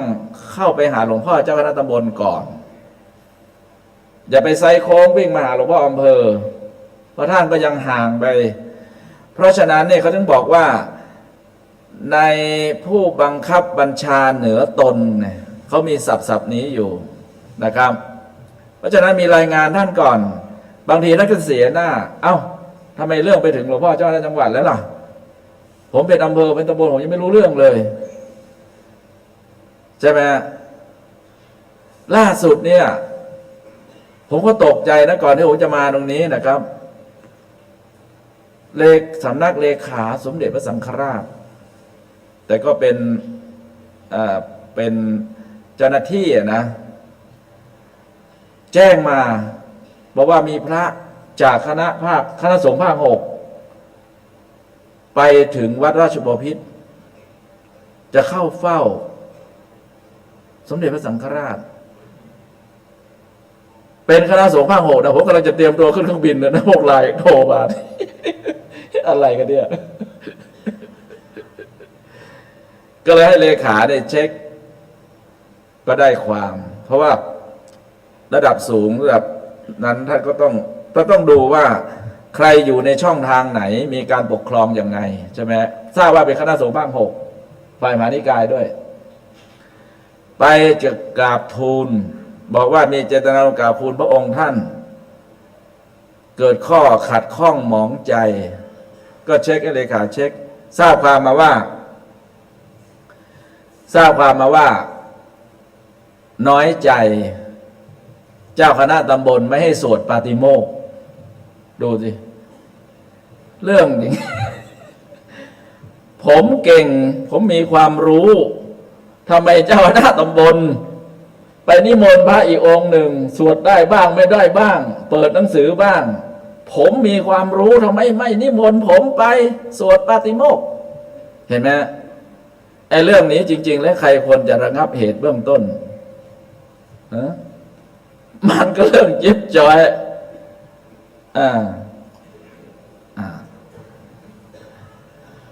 มันก็เรื่องจิ๊บจอยใช่ไหมพอดี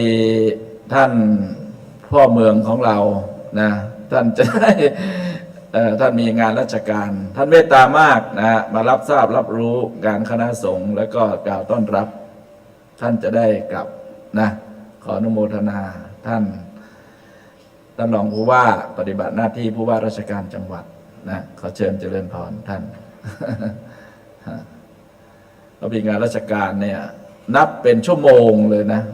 ระดับผู้ว่าเนี่ยนะ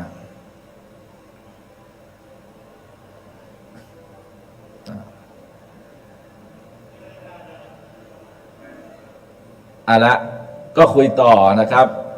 ถามว่ามันเป็นเหตุผลกลใดทำไมถึงบุกมาถึงตรงนี้ก็บอกว่าผมมีเป็นผู้ทรงปาติโมกข์แต่เผอิญว่าไม่ได้รับนิมนต์ไปนิมนต์พระอีกรูปหนึ่งไปสวดซึ่งเขาไม่เชี่ยวชาญเท่าผมอะไรนั้นมากรุงเทพมาทำไมผมมาโรงพยาบาลมารับยาไปแล้วท่านี้ก็เจริญบอลกลับแล้ว มารับยาแก้แล้วครับ อะไรของท่านก็ไม่รู้เนี่ยเพราะฉะนั้นการปกครองเนี่ยอย่าข้ามขั้นพยายามนะครับอย่าข้ามขั้นในขณะเดียวกันก็ต้องรู้ระดับหลวงพ่อเจ้าคณะผู้ปกครองก็ต้อง take action นะครับแล้วบางทีเราก็ต้องมีศักยภาพมีวุฒิภาพผู้นำนะครับการเป็นเจ้าคณะตำบลอะไรต่างๆนี่ว่าเป็นผู้ปกครองระดับสูงขึ้นไปเนี่ยต้องระงับเหตุให้ได้เหมือนไฟมันจะลามเนี่ยต้องระงับเหตุมันต้องได้ยินหลวงพ่ออำเภอว่าจังหวัดได้ยินว่าหลวงพ่อครับผมจัดการเรียบร้อยเนี่ยผมชอบคำได้ยินตรงนี้นะไม่มีปัญหาจบผมเคลียร์ละไม่ใช่เจ้าหน้าตำบลว่ายังไงผม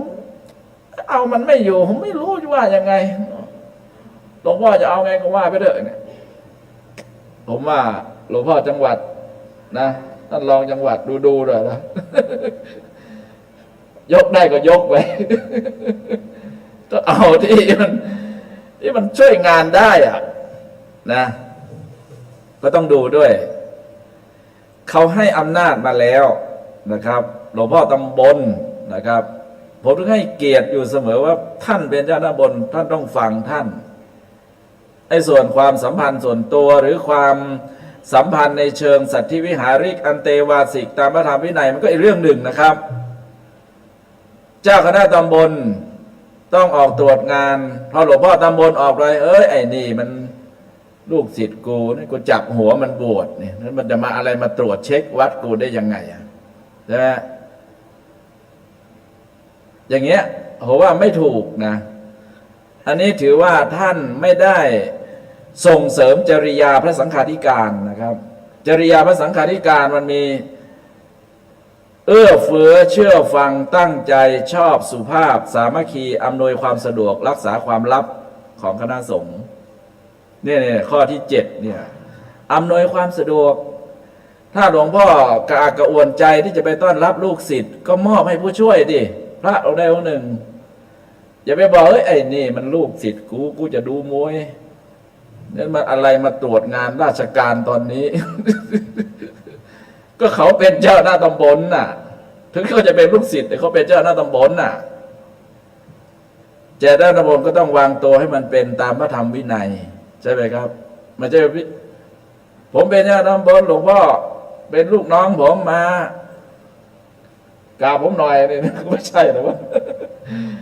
อันนี้ผมก็ว่าไปอย่างนั้นนะจริงท่านก็รู้แล้วแหละนะครับ อันไหนเป็นวุฒาปจายิโนจัตตารโรธรรมาวัฏันติท่านก็ต้องทำไปพระธรรมวินัยเขานับถือเป็นอายุพรรษาแต่เรื่องหน้าที่ราชการท่านก็ต้องทำนะครับ หน้าที่ราชการท่านก็ต้องทำเพราะฉะนั้นเนี่ยเราก็ต้องอำนาจหน้าที่ของตำบลอำเภอจังหวัดในภาคก็เหมือนกันมันล้อกันหมดเลยนะครับคลองคุมงับขัดชาตรวจแก้ไขข้อขัดข้องแต่ละเลเวลแต่ละสเต็ปเจ้าหน้าตำบลแก้ไขข้อขัดข้องของเจ้าอาวาสเจ้าหน้าอำเภอแก้ไขข้อขัดข้องของเจ้าตำบลเจ้าหน้าจังหวัดแก้ไขข้อขัดข้องของเจ้าคณะอำเภอเนี่ยเจ้าคณะภาคแก้ไขข้อขัดข้องเจ้าหน้าจังหวัดเนี่ยใช่ไหมครับแล้วก็บังคับบัญชาแล้วก็ตรวจการแล้วก็ประชุมนะครับผมไปตรวจวัดและเห็นที่ทำการสำนักงานเจ้าคณะตำบลผมชื่นใจนะที่ท่านเป็นระบบทำไว้ใครจะว่าเราขี้อวดก็แล้วแต่ไม่ต้องไปสนใจท่านเขายกย่องท่านแล้วท่านก็ต้องเป็นก็ทางหมู่บ้านเขายังมีที่ทำการผู้ใหญ่บ้านที่ทำการใช่ไหมที่ทำการกำนันน่ะแล้วเราทำไมจะไม่เขียนน่ะทำไมจะทำมันเป็นกิจจลักษณะผมก็อยากจะไปเข้าไปที่สำนักงานนั่นแหละก็อยากจะรู้ไปให้กำลังใจนะครับ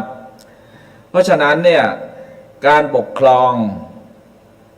เป็นเรื่องสำคัญการประชุมในวันนี้เนี่ยก็เป็นเรื่องของการปกครองเป็นหลักนะครับการปกครองไปเป็นหัวใจของการรันงานตามกฎหมายที่นิมนต์หลวงพ่อครูบาอาจารย์ทั้งหลายมาประชุมเนี่ยก็เพื่อต้องมารีสกิลนะแล้วก็มาเช็คสกิลความรู้ความสามารถของท่านแล้วก็ในขณะเดียวกันก็มาอัพสกิลมาฟังนโยบายผมสรุปไปเลยว่านโยบายของคณะสงฆ์ภาค 6ของเราเนี่ย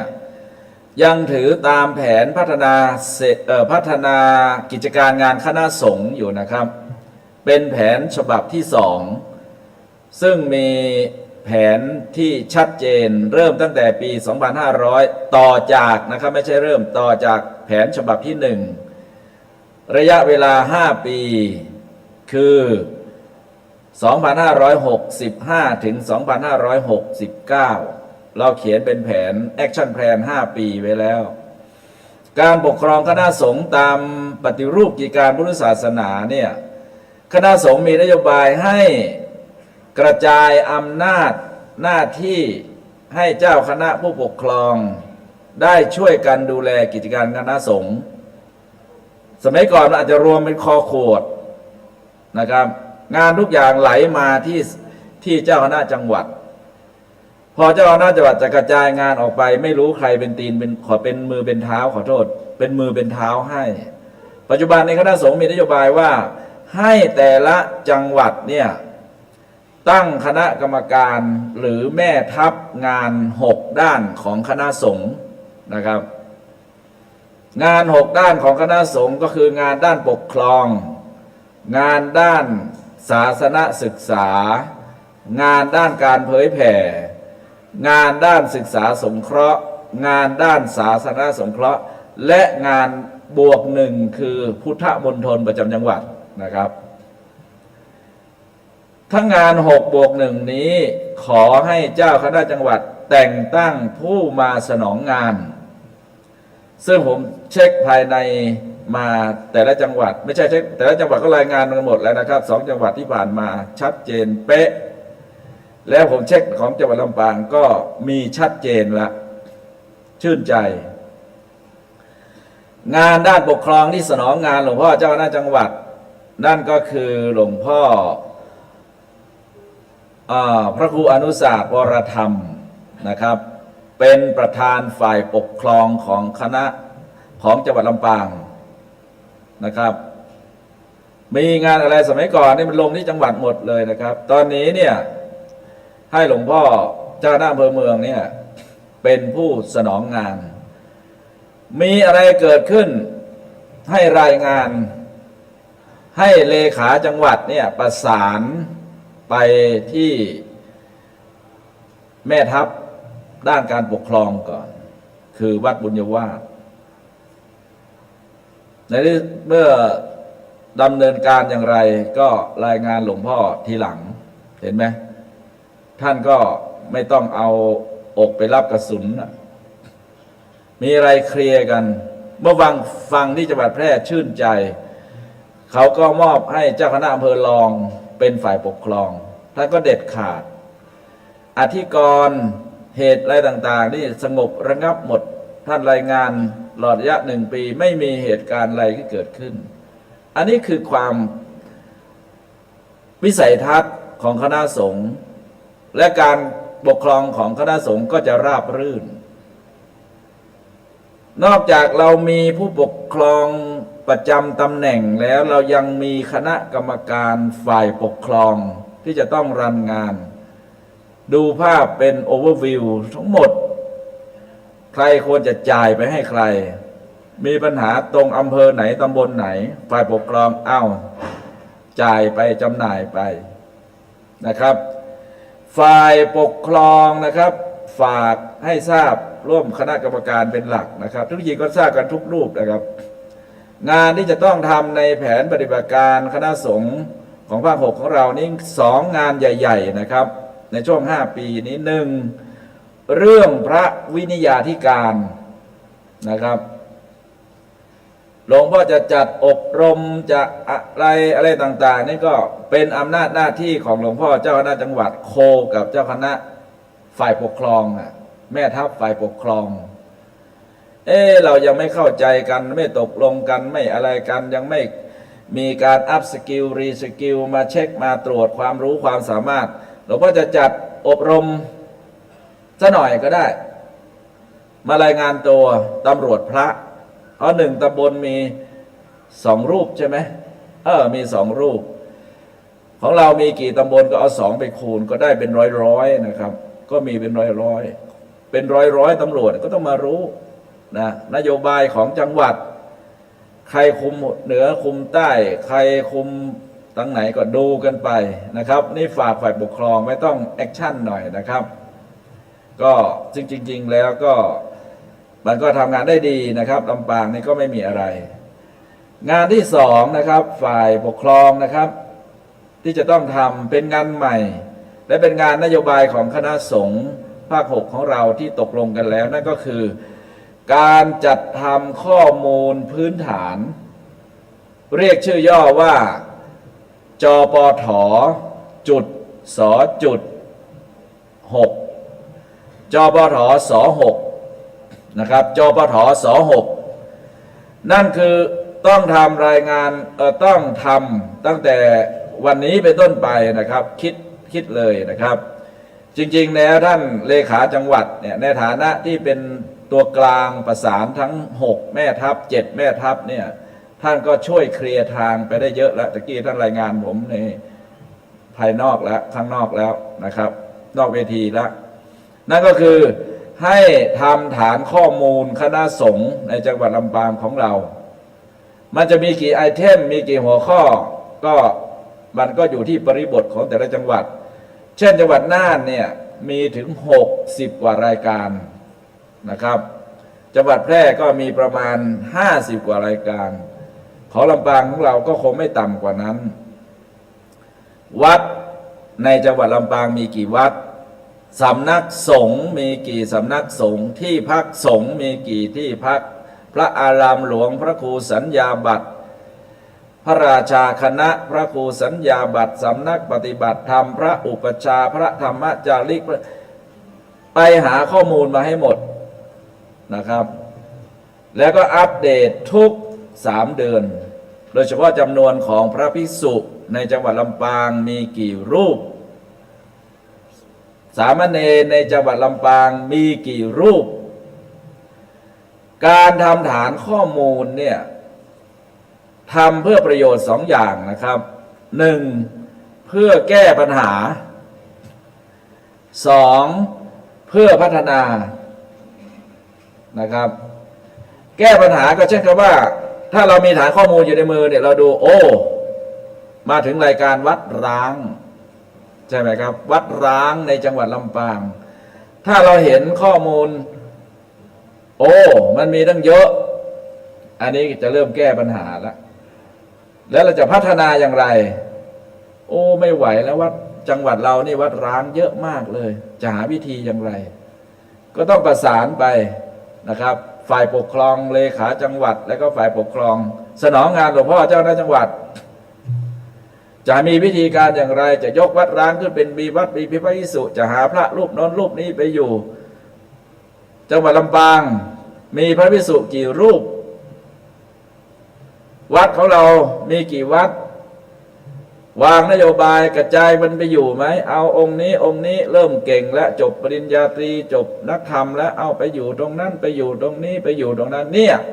คือข้อดีของการมีข้อมูลพื้นฐานไงไม่ใช่เราอยู่กันคลุมไปถามอะไรก็ไม่รู้พระอุปชาในจังหวัดลำปางมีกี่รูปไม่รู้อะไม่ใช่จังหวัดลำปางผมยกตัวอย่างเฉยๆนะครับระดับประเทศก็เหมือนกันถามว่าผลิตทุกปีเนี่ยอุปชามีกี่รูปทั่วประเทศไทยไม่รู้ ไปถามสำนักพุทธก็พระสงฆ์เป็นผู้ผลิตผมก็ไม่รู้แล้วเราจะพัฒนายังไงเนี่ยใช่ไหมพระราชาคณะในจังหวัดลำปางมีกี่รูปโอ้จังหวัดใหญ่โอ้มีเจ้าคุณแค่นี้เองจะหาวิธียังไงให้เพิ่มขึ้นเจ้าคณะตำบลมีกี่รูปเจ้าคณะอำเภอมีกี่รูปอันนี้มันอยู่ที่ฐานข้อมูลดังนั้นเขาเรียกภาษาอังกฤษว่า database ที่จริงๆแล้วเนี่ยเขาเรียกว่าเป็นโครงการข้อมูลสารสนเทศผมก็เรียกง่ายๆข้อมูลจปถทำเหมือนกระทรวงมหาดไทยข้อมูลจำเป็นขั้นพื้นฐานของคณะสงฆ์สรุปมาเป็นบทสรุปผู้บริหารสัก1 แผ่นเป็นตัวเลขเวลาเขาถามมาพระสงฆ์ในจังหวัดลำปางมีกี่รูปก็บอกเขาไปได้มีเนรกี่รูปถ้าเนรมันน้อยไปก็หาวิธีพัฒนาขึ้นจะทำอย่างไรอันนี้คือที่มาของการมีฐานข้อมูลก็ฝากเจ้าภาพนะครับฝ่ายปกครองนะครับหลวงพ่อนะฝ่ายปกครองหลวงพ่อต้อง take action แล้วแหละคือการตั้งคณะกรรมการนี้ก็ไม่ค่อยมีลิมิตหรอกนะเราไม่ต้องไปตั้งแค่5 รูป10 รูปอะไรนั่นนะขยายถ้าใครมีความสามารถก็เอามาข้างนอกก็เอามาช่วยเป็นที่ปรึกษาได้นะครับโยมนะบางทีท่านเก่งเรื่องสถิติเรื่องการทำ database การทำ Excel อะไรได้หลวงพ่อจังหวัดเรียกถามจังหวัดเรามีกี่รูปฝ่ายปกครองต้องรายงานทันทีนะครับมันก็จะขึ้นมันก็จะแกว่งอยู่บ้างนะครับเข้าพรรษาออกพรรษาเนี่ยเพราะฉะนั้นเนี่ยก็ต้องบอกว่าต้องข้อมูลอัปเดตตลอดเวลาทุก3 เดือนฝ่ายที่2นั่นคือฝ่ายศาสนศึกษานะครับฝ่ายศาสนศึกษาฝ่ายศาสนศึกษานั่นก็คือต้องติดตามกับกำชับใกล้ชิดในเรื่องของพรบนี่แหละที่มันเริ่มออกดอกออกผลนะครับเมื่อเรามีพรบปุ๊บ30 มิถุนายน 2565สำนักงบประมาณอนุมัติให้มา16 ตำแหน่งนะครับอนุมัติให้มา16 ตำแหน่งแต่ละปีก็ทยอยให้งบประมาณแต่ละตำแหน่งนะครับงบประมาณปี 2567ให้ตำแหน่งครูนะครับให้ตำแหน่งครูสอนนักธรรมครูสอนบาลีครูสอนปริยัติธรรมแดกสามัญให้มา1 ตำแหน่ง1 ตำแหน่งนี่ก็หลายอัตรานะครับหลายรูปนะครับ1 ตำแหน่งก็เป็นหลายพันรูปถ้าเรามีฐานข้อมูลเราก็จะได้รู้ว่าครูสอนนักธรรม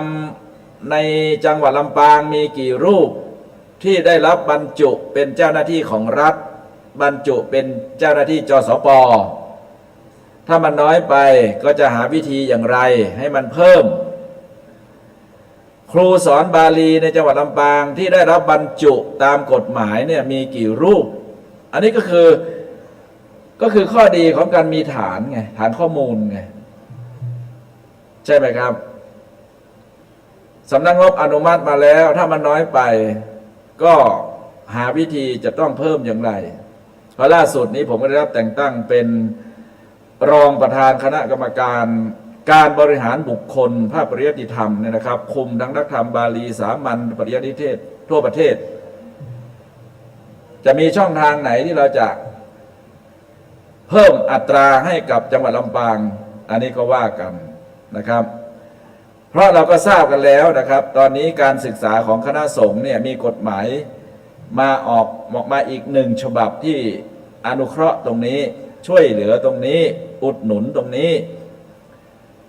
แต่ก่อน100 ปีผ่านมาเนี่ยการเรียนนักธรรมบาลีของเราเนี่ยงบประมาณมาจากกระเป๋าเจ้าอาวาสนะครับหลวงพ่อเจ้าอาวาสจะจัดการเรียนการสอนเนี่ยถ้าไม่มีสตางค์เนี่ยอยู่ไม่รอดสำนักนั้นก็ล้มพอหลวงพ่อองค์ไหนมีบารมีสำนักศึกษานั้นก็เจริญ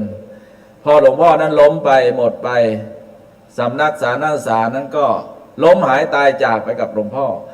เพราะการศึกษาขึ้นอยู่กับกระเป๋าสตางค์หลวงพ่อเจ้าอาวาสเจ้าสำนักปัจจุบันนี้การศึกษาขึ้นอยู่กับงบประมาณแผ่นดินสบายละ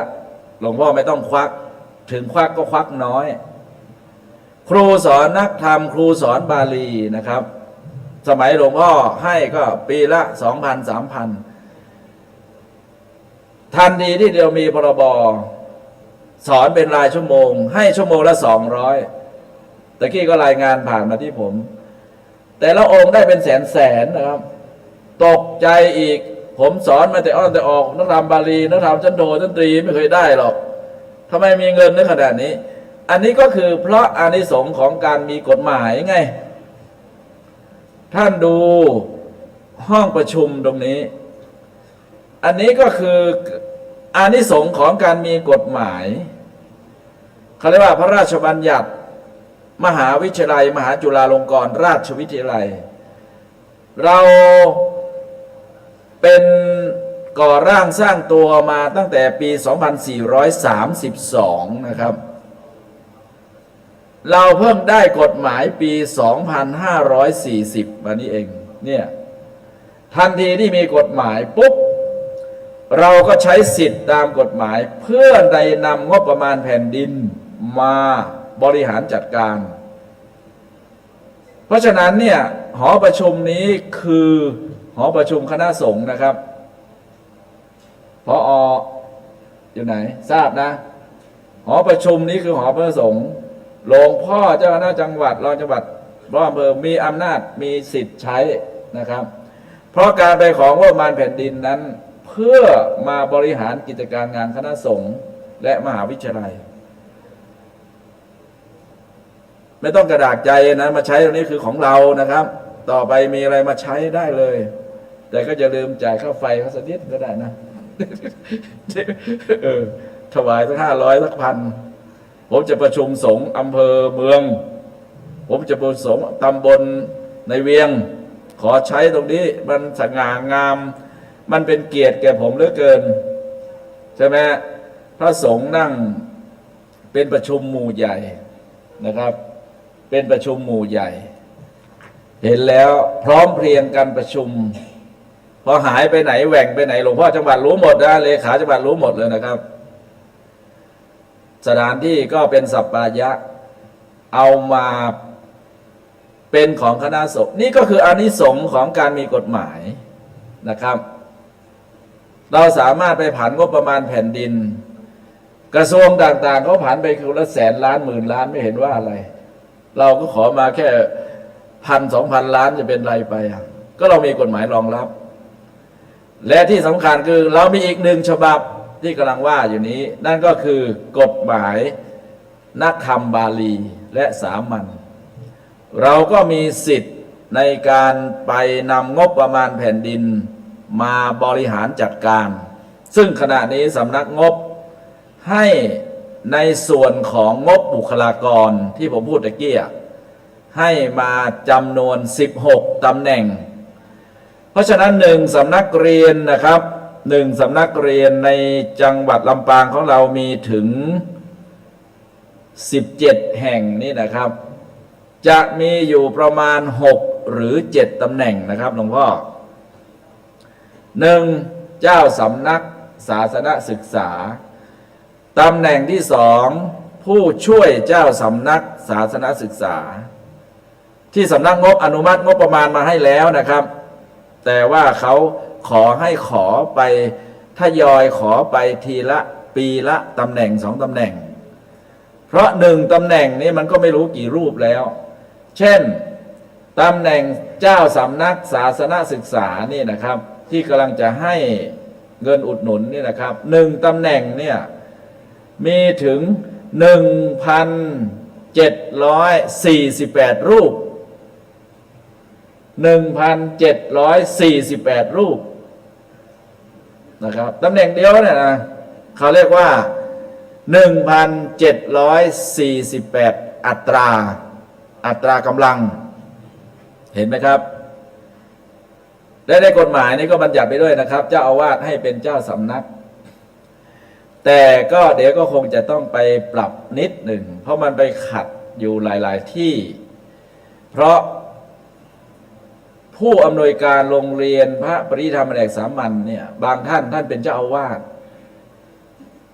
ผอ.โรงเรียนก็ทิ้งไม่ได้พอจะไม่เป็นเจ้าสำนักก็กฎหมายบัญญัติไว้ให้เป็นเจ้าสำนักท่านก็เลยคาอยู่2 ขาเลยตอนนี้เดี๋ยวจะรีบแก้คงจะต้องไปแก้ในส่วนของเจ้าสำนักถ้าท่านโรงเรียนนี่ท่านตั้งมาเนี่ยท่านก็ต้องรักโรงเรียนเนี่ยแล้วไม่อยากจะออกตำแหน่งผอ.ใช่ไหมครับก็คงไปแก้ปลดล็อกตรงที่เจ้าสำนักคงจะใช้คำว่าเจ้าสำนักหมายถึงเจ้าอาวาสหรือผู้ที่เจ้าอาวาสมอบหมายอันนี้ปลดล็อกแล้วเข้าใจนะครับอันนี้ฝากอาจารย์ที่กำลัง2 ขาอยู่ก็เตรียมอยู่ขาเดียวนะครับเตรียมไว้เพราะว่าไม่งั้นเราก็จะเสียของเพราะหลายท่านบอกว่าผมควง2ตำแหน่งก็แล้วกัน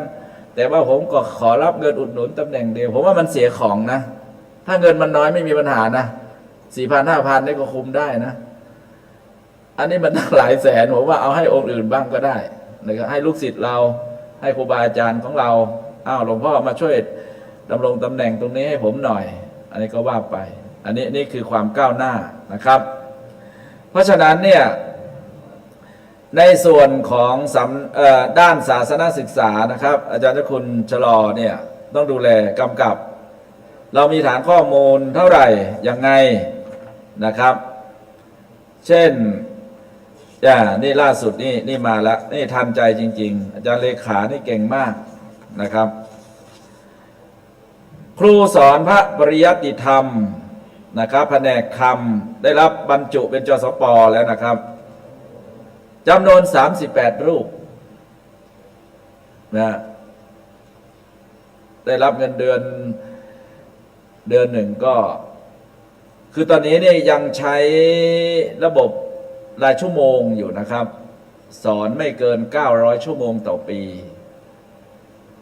ก็แล้วแต่นะครับองค์ละ100,000 200,000ก็ว่าไปแต่ตั้งแต่ตุลาคม 2569 เป็นต้นไปนะครับจะปรับเป็นเงินเดือนนะครับจะปรับเป็นเงินเดือนนั่นก็คือจากสอนเป็นรายชั่วโมงก็ให้สอนเป็นรายเดือนให้ปรับเป็นเงินเดือนนะครับ15,000 18,000ก็ว่าไปจสป.บาลีที่รับบรรจุในจังหวัดลำปางมีอยู่10 รูปอย่างเงี้ยที่ว่านี่คือฐานข้อมูลนะครับฝากหลวงพ่อฝ่ายปกครองไปด้วยก็ต้องโคกันนั่นแหละไม่ใช่ว่าให้ท่านทำคนเดียวฝ่ายอื่นก็ต้องให้การสนับสนุนนะครับมี10 รูปเนี่ยแล้วก็ลำปางจังหวัดใหญ่มันน่าจะมีเพิ่มก็หาวิธีอันนี้แหละคือการมีฐานข้อมูลนี่มันเป็นการแก้ปัญหาและมันเป็นการพัฒนานะครับ อันนี้นี่ฝากไว้ เพราะฉะนั้นเวลาคณะกรรมการดูฐานจัดทำฐานข้อมูลก็ให้ความร่วมมือหน่อยนะครับประโยชน์ของฐานข้อมูลอีกอันหนึ่งนั่นก็คือพระอุปชฌาย์อุปชฌาย์ผมจะถาม ถ้าเราอยู่กันอย่างเงี้ยเราไม่มีฐานข้อมูลไม่มีอะไรเนี่ยเราก็ไม่รู้ใช่ไหมตอนนี้มีฐานข้อมูลแล้วผมถามในขณะที่ท่านยังไม่ทันตั้งตัว พระอุปชฌาย์ในจังหวัดลำปางมีกี่รูปถ้าถามหลวงพ่อนั่งอยู่ตรงนี้ผมว่า 99% ตอบไม่ได้หรอกใช่ไหมใช่ป่ะไม่ได้หรอกไม่ได้หรอกเพราะอะไรก็เพราะเราไม่มีฐานข้อมูลไง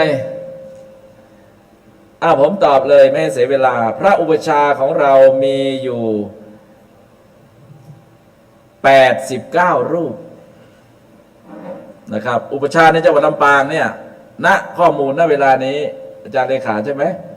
มีอยู่89รูปเป็นวิสามัญ12รูปอันนี้รับพระบัญชาสมเด็จพระสังฆราชนะครับเป็นอุปชฌาย์สามัญ77รูปเห็นไหมอันนี้คือประโยชน์ของฐานข้อมูลถ้าเราทราบอย่างนี้ปุ๊บการทำฐานข้อมูลเนี่ยมีหลักการใหญ่ๆคือ1เพื่อแก้ปัญหา2เพื่อพัฒนาหลวงพ่อจังหวัดอุปชฌาย์ของเราก็บวชก็เหลื่อมล้ำไม่ให้บวชองค์นี้ก็ไปหาองค์โน้นก็บวชให้บวชมาแล้วก็อิเลเกะขะมีปัญหาเอางี้มาเช็คสกิลกันใหม่สิจัดอบรมมีตั้ง87รูปเนี่ยมันสมน้ำสมเนื้อมาอบรมใหม่หลวงพ่อจอขึ้นบัญชาการต่อไปนี้สู่เจ้าทั้งหลายเป็นพระอุปชฌาย์ต้องรู้กฎระเบียบยังไงอย่าไปบวชให้เลอะเทอะพระอุปชฌาย์นี่มันสำคัญท่านเปรียบเสมือนนายด่านที่เปิดคนเข้ามาในประเทศไทยเปิดคนเข้ามาในพุทธศาสนาใครใจอ่อนเห็นแก่ลาภสักการะ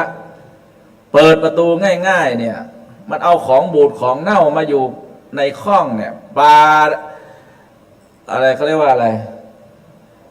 ปลาตัวเดียวเน่าทั้งข้องเนี่ย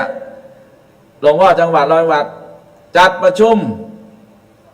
ไปเรียกอุปชฌาย์ทั้งหมดนะ87รูปนะผมว่าก็จะยังเหลืออยู่กี่รูปก็ไม่รู้ มาอบรมใหม่เอาผู้รู้หรือจะนิมนต์ระดับหลวงพ่อภาคก็ได้มาให้ความรู้อีกรอบหนึ่งว่าสถานการณ์ก็เป็นอย่างนี้ควรทำอย่างไงมีนโยบายอย่างไงเงี้ยอันนี้คือข้อดีของการมีฐานข้อมูลนะครับอันนี้ก็ฝากไว้ที่ฝากไว้ย้ำแล้วย้ำอีกก็คือว่าเพื่อที่ท่านผู้ให้ข้อมูลทั้งหลายจะได้ให้ข้อมูลได้ถูกต้องนะครับสามเณรในลำปางเนี่ยมีแค่903รูปผมว่าน้อยไปนะน้อยกว่าจังหวัดน่านนะอย่างเงี้ยพอเราเห็นปุ๊บเราก็อาจจะจัดเป็นประชาเสริมเข้ามาหน่อยหลวงพ่อจังหวัดท่านก็จะรู้ละแต่พระมีเยอะลำปางทำไมเยอะจังเลยนะ2,092 รูปก็ตีเป็น 2,000 ก็แล้วกันนะครับไม่น้อยไม่มากกว่าวันมาฆบูชาเลยทีเดียวนะ วันมาฆบูชาได้สมัยพระพุทธเจ้านี่1,250 รูปที่มาประชุมกันที่เวรุวันสวนไม้ไผ่ 2,600 กว่าปีมาแล้วของเรานี่ 2,000 กว่ารูปวัดร้างมี27 วัดอย่างเงี้ยนะนี่แหละพอเห็นข้อมูลพวกหลวงพ่อก็ต้อง alert ละนะไม่ได้ละเราจะทำยังไงเสียดายเราจะพัฒนายังไงอย่างเงี้ยนี่คือข้อมูลการมีฐานข้อมูลนะครับไปเร็วๆเดี๋ยวหมดเวลาละด้านเผยแผ่นี่นะครับด้านเผยแผ่เนี่ยซึ่งหลวงพ่อ ไหนนะเป็นประธานน่ะท่านอาจารย์นพดลนะอาจารย์พระมหานพดลเจ้าคณะอำเภอวังเหนือเนี่ยอยู่ด้านเผยแผ่ด้านเผยแผ่งานที่เป็นเขาเรียกว่าแฟลกชิพงานที่เร่งด่วนและก็ต้องดำเนินการไปนั่นก็คืองานด้านหมู่บ้านรักษาศีล5นั่นแหละนะอันนี้คืองานหลักเลยตะกี้ท่านผู้ว่าท่านรองท่านก็ปรารภอยู่ท่านก็ชื่นชมว่าคณะสงฆ์ทำหมู่บ้านรักษาศีล5เนี่ยเวิร์กดีมากเลยรันไปดีมากเลยจริงๆแล้วนะครับอาจารย์ฝ่ายเผยแผ่พระปริยัตินิเทศพระธรรมาทูตพระนักเผยแผ่พระธรรมจาริกพระอะไรเนี่ยอยู่ในอันเดอร์ของเผยแผ่ทั้งนั้นเลยนะครับ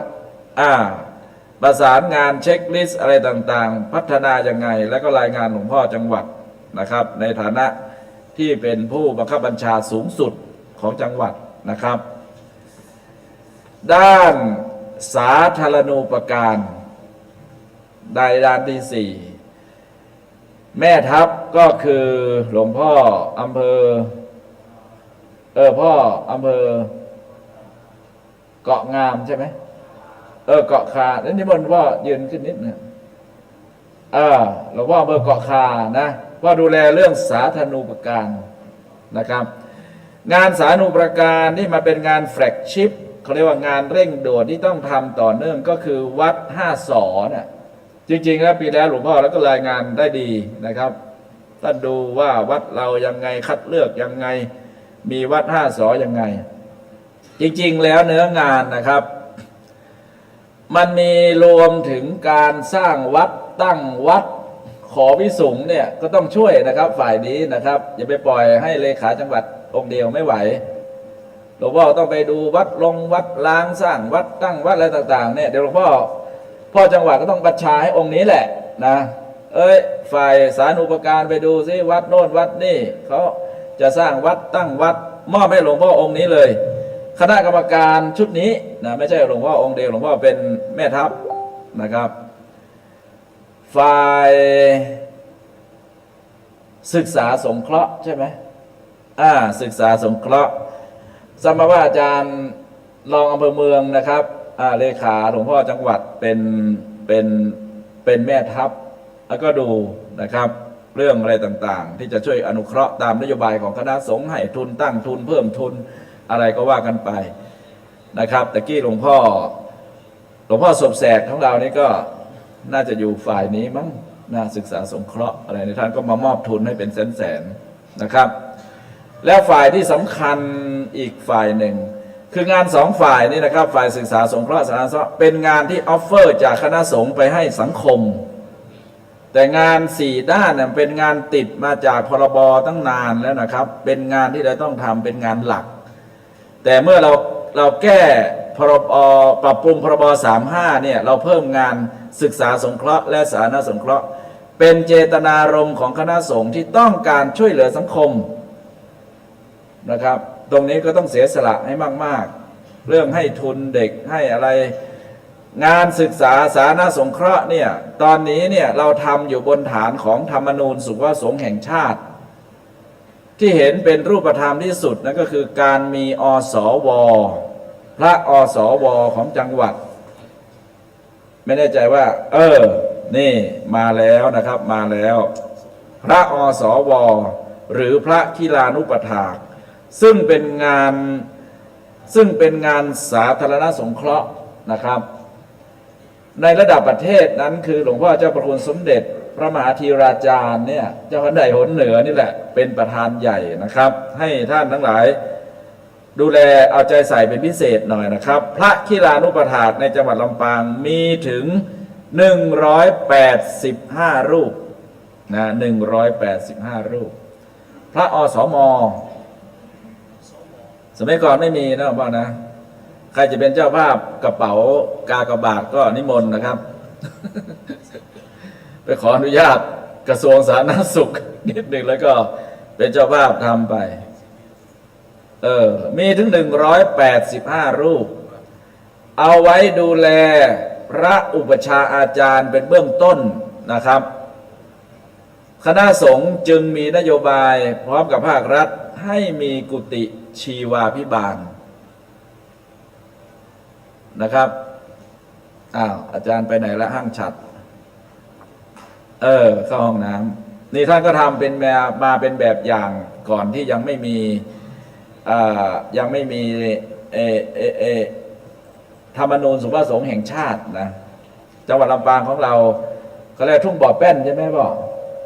ทุ่งบ่อแป้นของเราก็ทำมา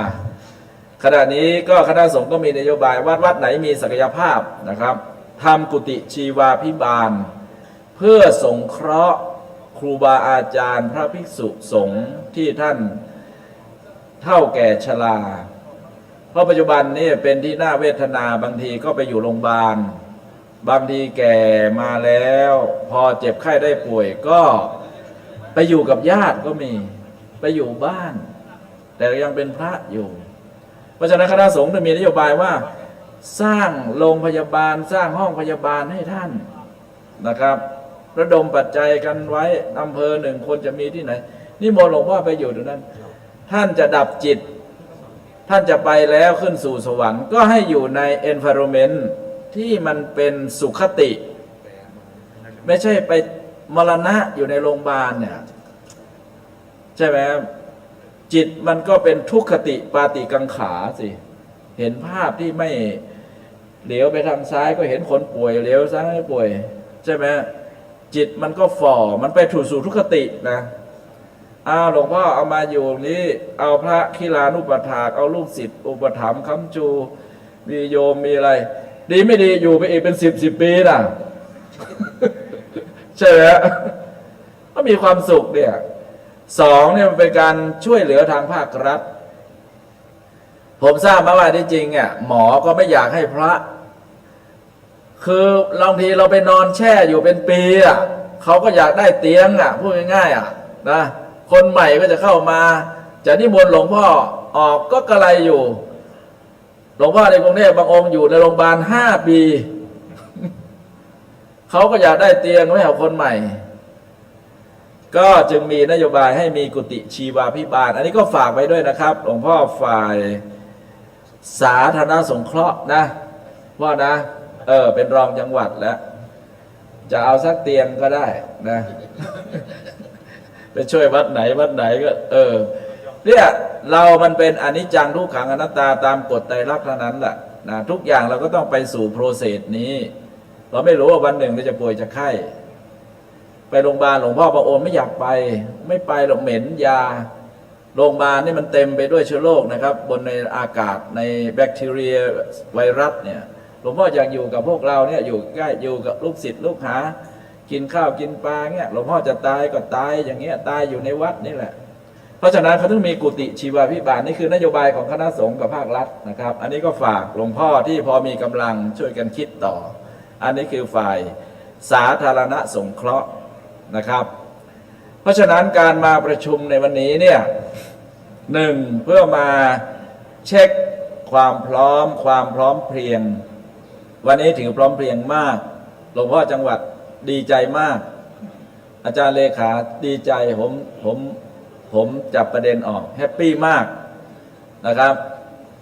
ถ้าจะไปไหนก็ปิดประตูซะไม่ไปแล้ว2เป็นการถ่ายทอดไปทั่วโลกนะครับเป็นหน้าเป็นตาของจังหวัดของเราแต่เผอิญว่าผมต้องกลับนะตอนบ่ายปกติผมจะอยู่กับหลวงพ่อทั้งวันนะแต่ว่าวันนี้ก็กราบเรียนหลวงพ่อละนะพ่อจังหวัดก็บัญชาการได้ก็ขอให้เป็นสังฆสามัคคีเป็นอปริหานิยธรรมนะตามที่อาจารย์เจ้าคุณรองจังหวัดได้กล่าวรายงานการมาประชุมเนี่ยเพื่อเป็นอปริหานิยธรรมนะครับอปริหานิยธรรมข้อที่3เนี่ยสมเด็จพระพุทธเจ้าสมเด็จพระสัมมาสัมพุทธเจ้าตรัสไว้ว่ามาประชุมเพื่อเข้าใจตกลงกันแล้วเราจะไม่บัญญัติในสิ่งที่พระพุทธเจ้าบัญญัติเข้าใจนะครับและเราจะไม่ลบล้างในสิ่งที่พระพุทธเจ้าท่านบัญญัติไว้แล้ว3เราจะน้อมนำคำสอนของพระองค์ไปแอพพลายไปประยุกต์ ใช้แล้วก็นำไปเทศโปรดญาติโยมอันนี้คือหลักคอนเทนต์หลักๆของการประชุมนะครับเรียกว่าอปริหานิยธรรมทำไม่ที่เป็นไปเพื่อความเสื่อมแต่จริงๆแล้วศาสนามันพุทธเราเปลี่ยนไปเนี่ยไอ้เปลือกในกระพี้บางอย่างที่มันปรับได้เราก็ใช้หลักของมหาประเทศ4เข้าไปกำกับได้นะครับไม่ต้องถึงกับฟิกจนทำอะไรไม่ได้เลยอย่างนั้นนะจะไปสหรัฐอเมริกาฉันจะเดินไปนี่ก็มันก็เกินไปใช่ไหมมีศาสนาที่เกิดขึ้นพร้อมกับเราคือศาสดามหาวีระที่เราเรียกว่านักบวชเดรัจฉีอ่ะแล้วจริงคำว่าเดรัจฉีนี่ไม่ใช่เป็นคำที่ดูถูกดูหมิ่นอะไรนะเขาเรียกว่าคนต่างศาสนาในยุคที่องค์สมเด็จพระสัมมาสัมพุทธเจ้าของเราประกาศศาสนาก็มีคู่แข่งนั่นก็คือศาสนาเชนใช่ไหมครับในศาสนานั้นก็จะมีหลักคำสอนว่าจะไม่ใช้ยนต์ไปไหนจะไม่ใช้เครื่องยนต์เดินทางมันก็เลยเผยแผ่ไปได้จะไปสหรัฐจะเดินเอาก็คงไม่ไหวนะก็คงไม่รู้ชาติไหนจะถึงสหรัฐเพราะฉะนั้นบางอย่างที่เราปรับได้ก็ปรับไปบ้างแต่หลักคอนเทนต์หลักใหญ่ๆต้องปฏิบัติตามหลักของพระพุทธเจ้านะครับถ้าเราเข้าใจอย่างนี้เราก็จะนำไป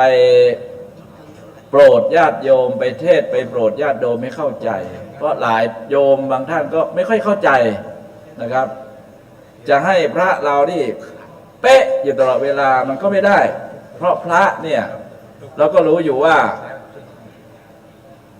มันเป็นสมมุติสงฆ์นะมันจะไม่เป็นอริยสงฆ์แต่คำว่าอริยสงฆ์ก็จะไปแคร์เลสอย่าไปก็กูเป็นแค่สมมุติสงฆ์กูทำอะไรก็ได้ไม่ใช่สมมุติสงฆ์นั่นแหละมันจะเป็นเนื้อหน่อนาบุญที่ก้าวไปสู่ความเป็นอริยสงฆ์เพราะฉะนั้นเรามีศีลมีวินัยมีอริยวินัยถึง227ข้อก็พยายามประพฤติปฏิบัติตามให้ได้นะครับส่วนมันจะมีโทษยังไงก็มีโทษลดหลั่นกันไปถ้าเราได้ศึกษาแล้วเนี่ยเราก็จะได้ดำรงภิกขุภาวะความเป็นสงฆ์ได้สบายใจนะครับไม่ถึงกับเครียดไม่ถึงกับหนักใจจนเกินไปนะครับโทษบางอย่างก็ปรงอาบัติก็หายโทษบางอย่างก็อยู่กรรมโทษบางอย่างที่มันเป็นเรื่องเซนซิทีฟเป็นอเตกิจฉามันไม่ได้ยังไงก็เราก็ต้องพยายามมีสติมีสัมปชัญญะควบคุมโดยใช้กระบวนการของกฎหมายนี่แหละนะครับช่วยกำกับดูแลเริ่มตั้งแต่หลวงพ่อเจ้าอาวาสพ่อเจ้าตำบลอำเภอจังหวัดขึ้นไปนะครับอันนี้ก็ขอฝากไว้เอาละครับบัดนี้ก็ได้เวลาที่จะฉันเพลละนะเวลาก็พอสมควรแก่เวลากระผมในฐานะที่เป็นเจ้าคณะภาคนะครับมาพบปะครูบาอาจารย์เจ้าคณะผู้ปกครองในวันนี้ก็ขอกราบขอบพระคุณขอบคุณทุกท่านทุกรูปนะครับที่ตลอดถึงอนุโมทนาญาติโยมทุกท่านทุกคนนะครับที่มารับรู้รับทราบถึงความเป็นไปของคณะสงฆ์ขอให้การประชุมในวันนี้สำเร็จลุล่วงทั้งต้นน้ำกลางน้ำปลายน้ำวันนี้เรามาทำหน้าที่นะครับหน้าที่ตามกฎหมายหน้าที่ตามสามัญสำนึกของเราว่าวันนี้เราอุทิศตนสละตนเพื่อมาทำหน้าที่ก็ให้ประชุมได้ตลอดตั้งแต่จนจบมีความพร้อมเพรียงกันประชุมและพร้อมเพรียงกันเลิกประชุมขอให้ท่านทั้งหลายพบแต่สิ่งที่เป็นมงคลในชีวิตเจริญด้วยอายุวันนะสุขภละทุกรูปทุกท่านด้วยเธอ สาธุขณะนี้พระเดชพระคุณพระธรรมวชิโรดมบริญญาธรรม9 ประโยครองศาสตราจารย์ดร.จารภาค 6ขอใช้สิทธิ์ในการพาดพิงขอถามครับว่าคราวที่แล้วประกาศมา18สำนักศึกษาครับพระเดชพระคุณท่านเจ้าคุณอาจารย์เดี๋ยวนี้ใช้สิทธิ์ครับเสริมงามหายครับไม่รู้ว่าเสริมงามไปรายงานตัวไหม ครับเดี๋ยวผมกราบเรียนพระเดชพระคุณหลวงพ่อไว้งี้ก่อนเดี๋ยวผมจะถ้าได้ข้อมูลจะรายงานครับผมครับคราวที่แล้วนี่ออกมา18ครับเพราะว่ามันมี20แล้วไม่เป็นรายงาน2แล้วพอดีอนุมัติมามี17เมื่อคืนนี้ก็ตกใจเหมือนกันว่าจะให้เลขาภาครับผิดชอบนะครับครับเดี๋ยวยังไงผมจะถามในส่วนของสำนักศึกษาประจำอำเภอพระเดชพระคุณครับถึงครับกราบเรียนเพื่อทราบกันครับใช้สิทธิ์ในการถามเพื่อในการปกครองของสงฆ์จังหวัดลำปางครับโอกาสนี้อาราธนาท่านอาจารย์เจ้าคุณพระบิดกโมรีได้ถวายจริยธรรมครับรองเจ้าหน้าจังหวัดลำปางในนามของคณะสงฆ์ท่านอาจารย์มหานพดลสวนเมธีในนามของมหาวิทยาลัยมหาจุฬาลงกรณราชวิทยาลัยวิทยาลัยสงฆ์นครลำปางฐานะผู้อำนวยการวิทยาลัยสงฆ์นครลำปางครับ3อาราธนาท่านพระครูประหลัดบุญยวัฒน์นะครับเจ้าวาดวัดบ้านแก่นชัยอำเภอศพปราบจังหวัดลำปางเข้าถวายทายธรรมครับ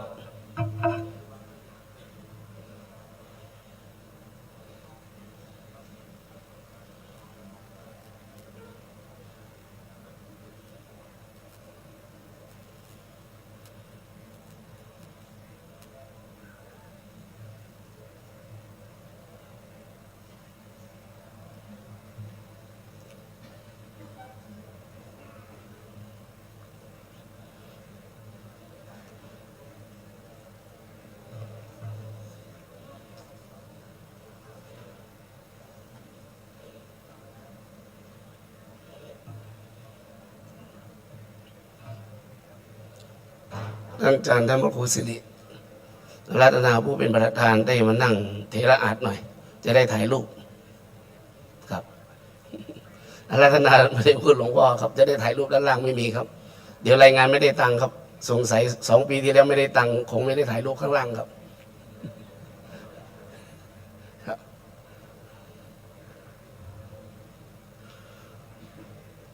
ขอเรียนถวายอย่างนี้นะครับเดี๋ยวพระเดชพระคุณผู้ที่เป็นตั้งแต่หลวงพ่อใหญ่ลงมา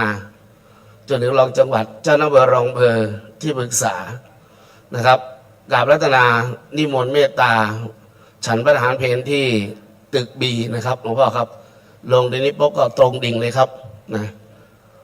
นะครับแล้วก็จากนั้นพระเดชพระคุณหลวงพ่อออกไปก่อนเนาะนะครับผมก็ใช้แบบง่ายๆเหมือนกับเนนน้อยครับนิมนต์รับเข้ากล่องผมจะใช้เลขาของผมนะครับทุกวันนี้ใช้ได้แค่13 รูปนะครับก่อนงานที่จะเป็นชิ้นเป็นอันนะครับผมไม่ได้กราบเรียนพระเดชพระคุณหลวงพ่อเจ้าหน้าภาคนะครับผมประชุมตั้งแต่8 โมงถึง5 โมงเย็นหลวงพ่อครับสรุปข้อมูลทั้งหมดทั้งมวลเลย55 รายการเลยนะครับยิงมาเป็นชุดเดียวเลยนะครับนิมนต์เลยก็ได้ครับนิมนต์รับที่ฉันพระทหารเพลมีด้านหลังแล้วก็ตึก A นะครับตึก A เนาะนะครับเดี๋ยวสารนิดหนึ่งก่อนนะครับเดี๋ยวเราจะนิมนต์ไปเลยครับสมเด็จใครอยู่ที่โน่นไม่รู้ที่ตึก B บินอยู่หรือเปล่าเอาไม่เอาไม่ได้เอาเจ้าหน้าที่เราครับเอาเจ้าหน้าที่เราจะได้รู้ครับการที่เราได้อยู่กับสงฆ์นี่เราได้บุญนะครับวันนี้เราได้มีบุญตาสิ่งที่อิ่มที่สุดคือวันนี้บุญใจครับได้ใจของบรรดาเจ้าและพระสังฆาธิการครับตอนบ่ายนี้เป็นหัวใจสำคัญครับพระสงฆ์ที่พ่อแม่ได้เสียชีวิตไปแล้วกลัวตายแล้วไม่มีใครเผานะครับ วันนี้คุณหมอนะครับจะมาพูดเรื่องของการบริจาคอวัยวะและดวงตานะครับไม่เป็นไรเดี๋ยวผมเคลียร์ให้ครับผมเคลียร์ได้หมดไม่ต้อง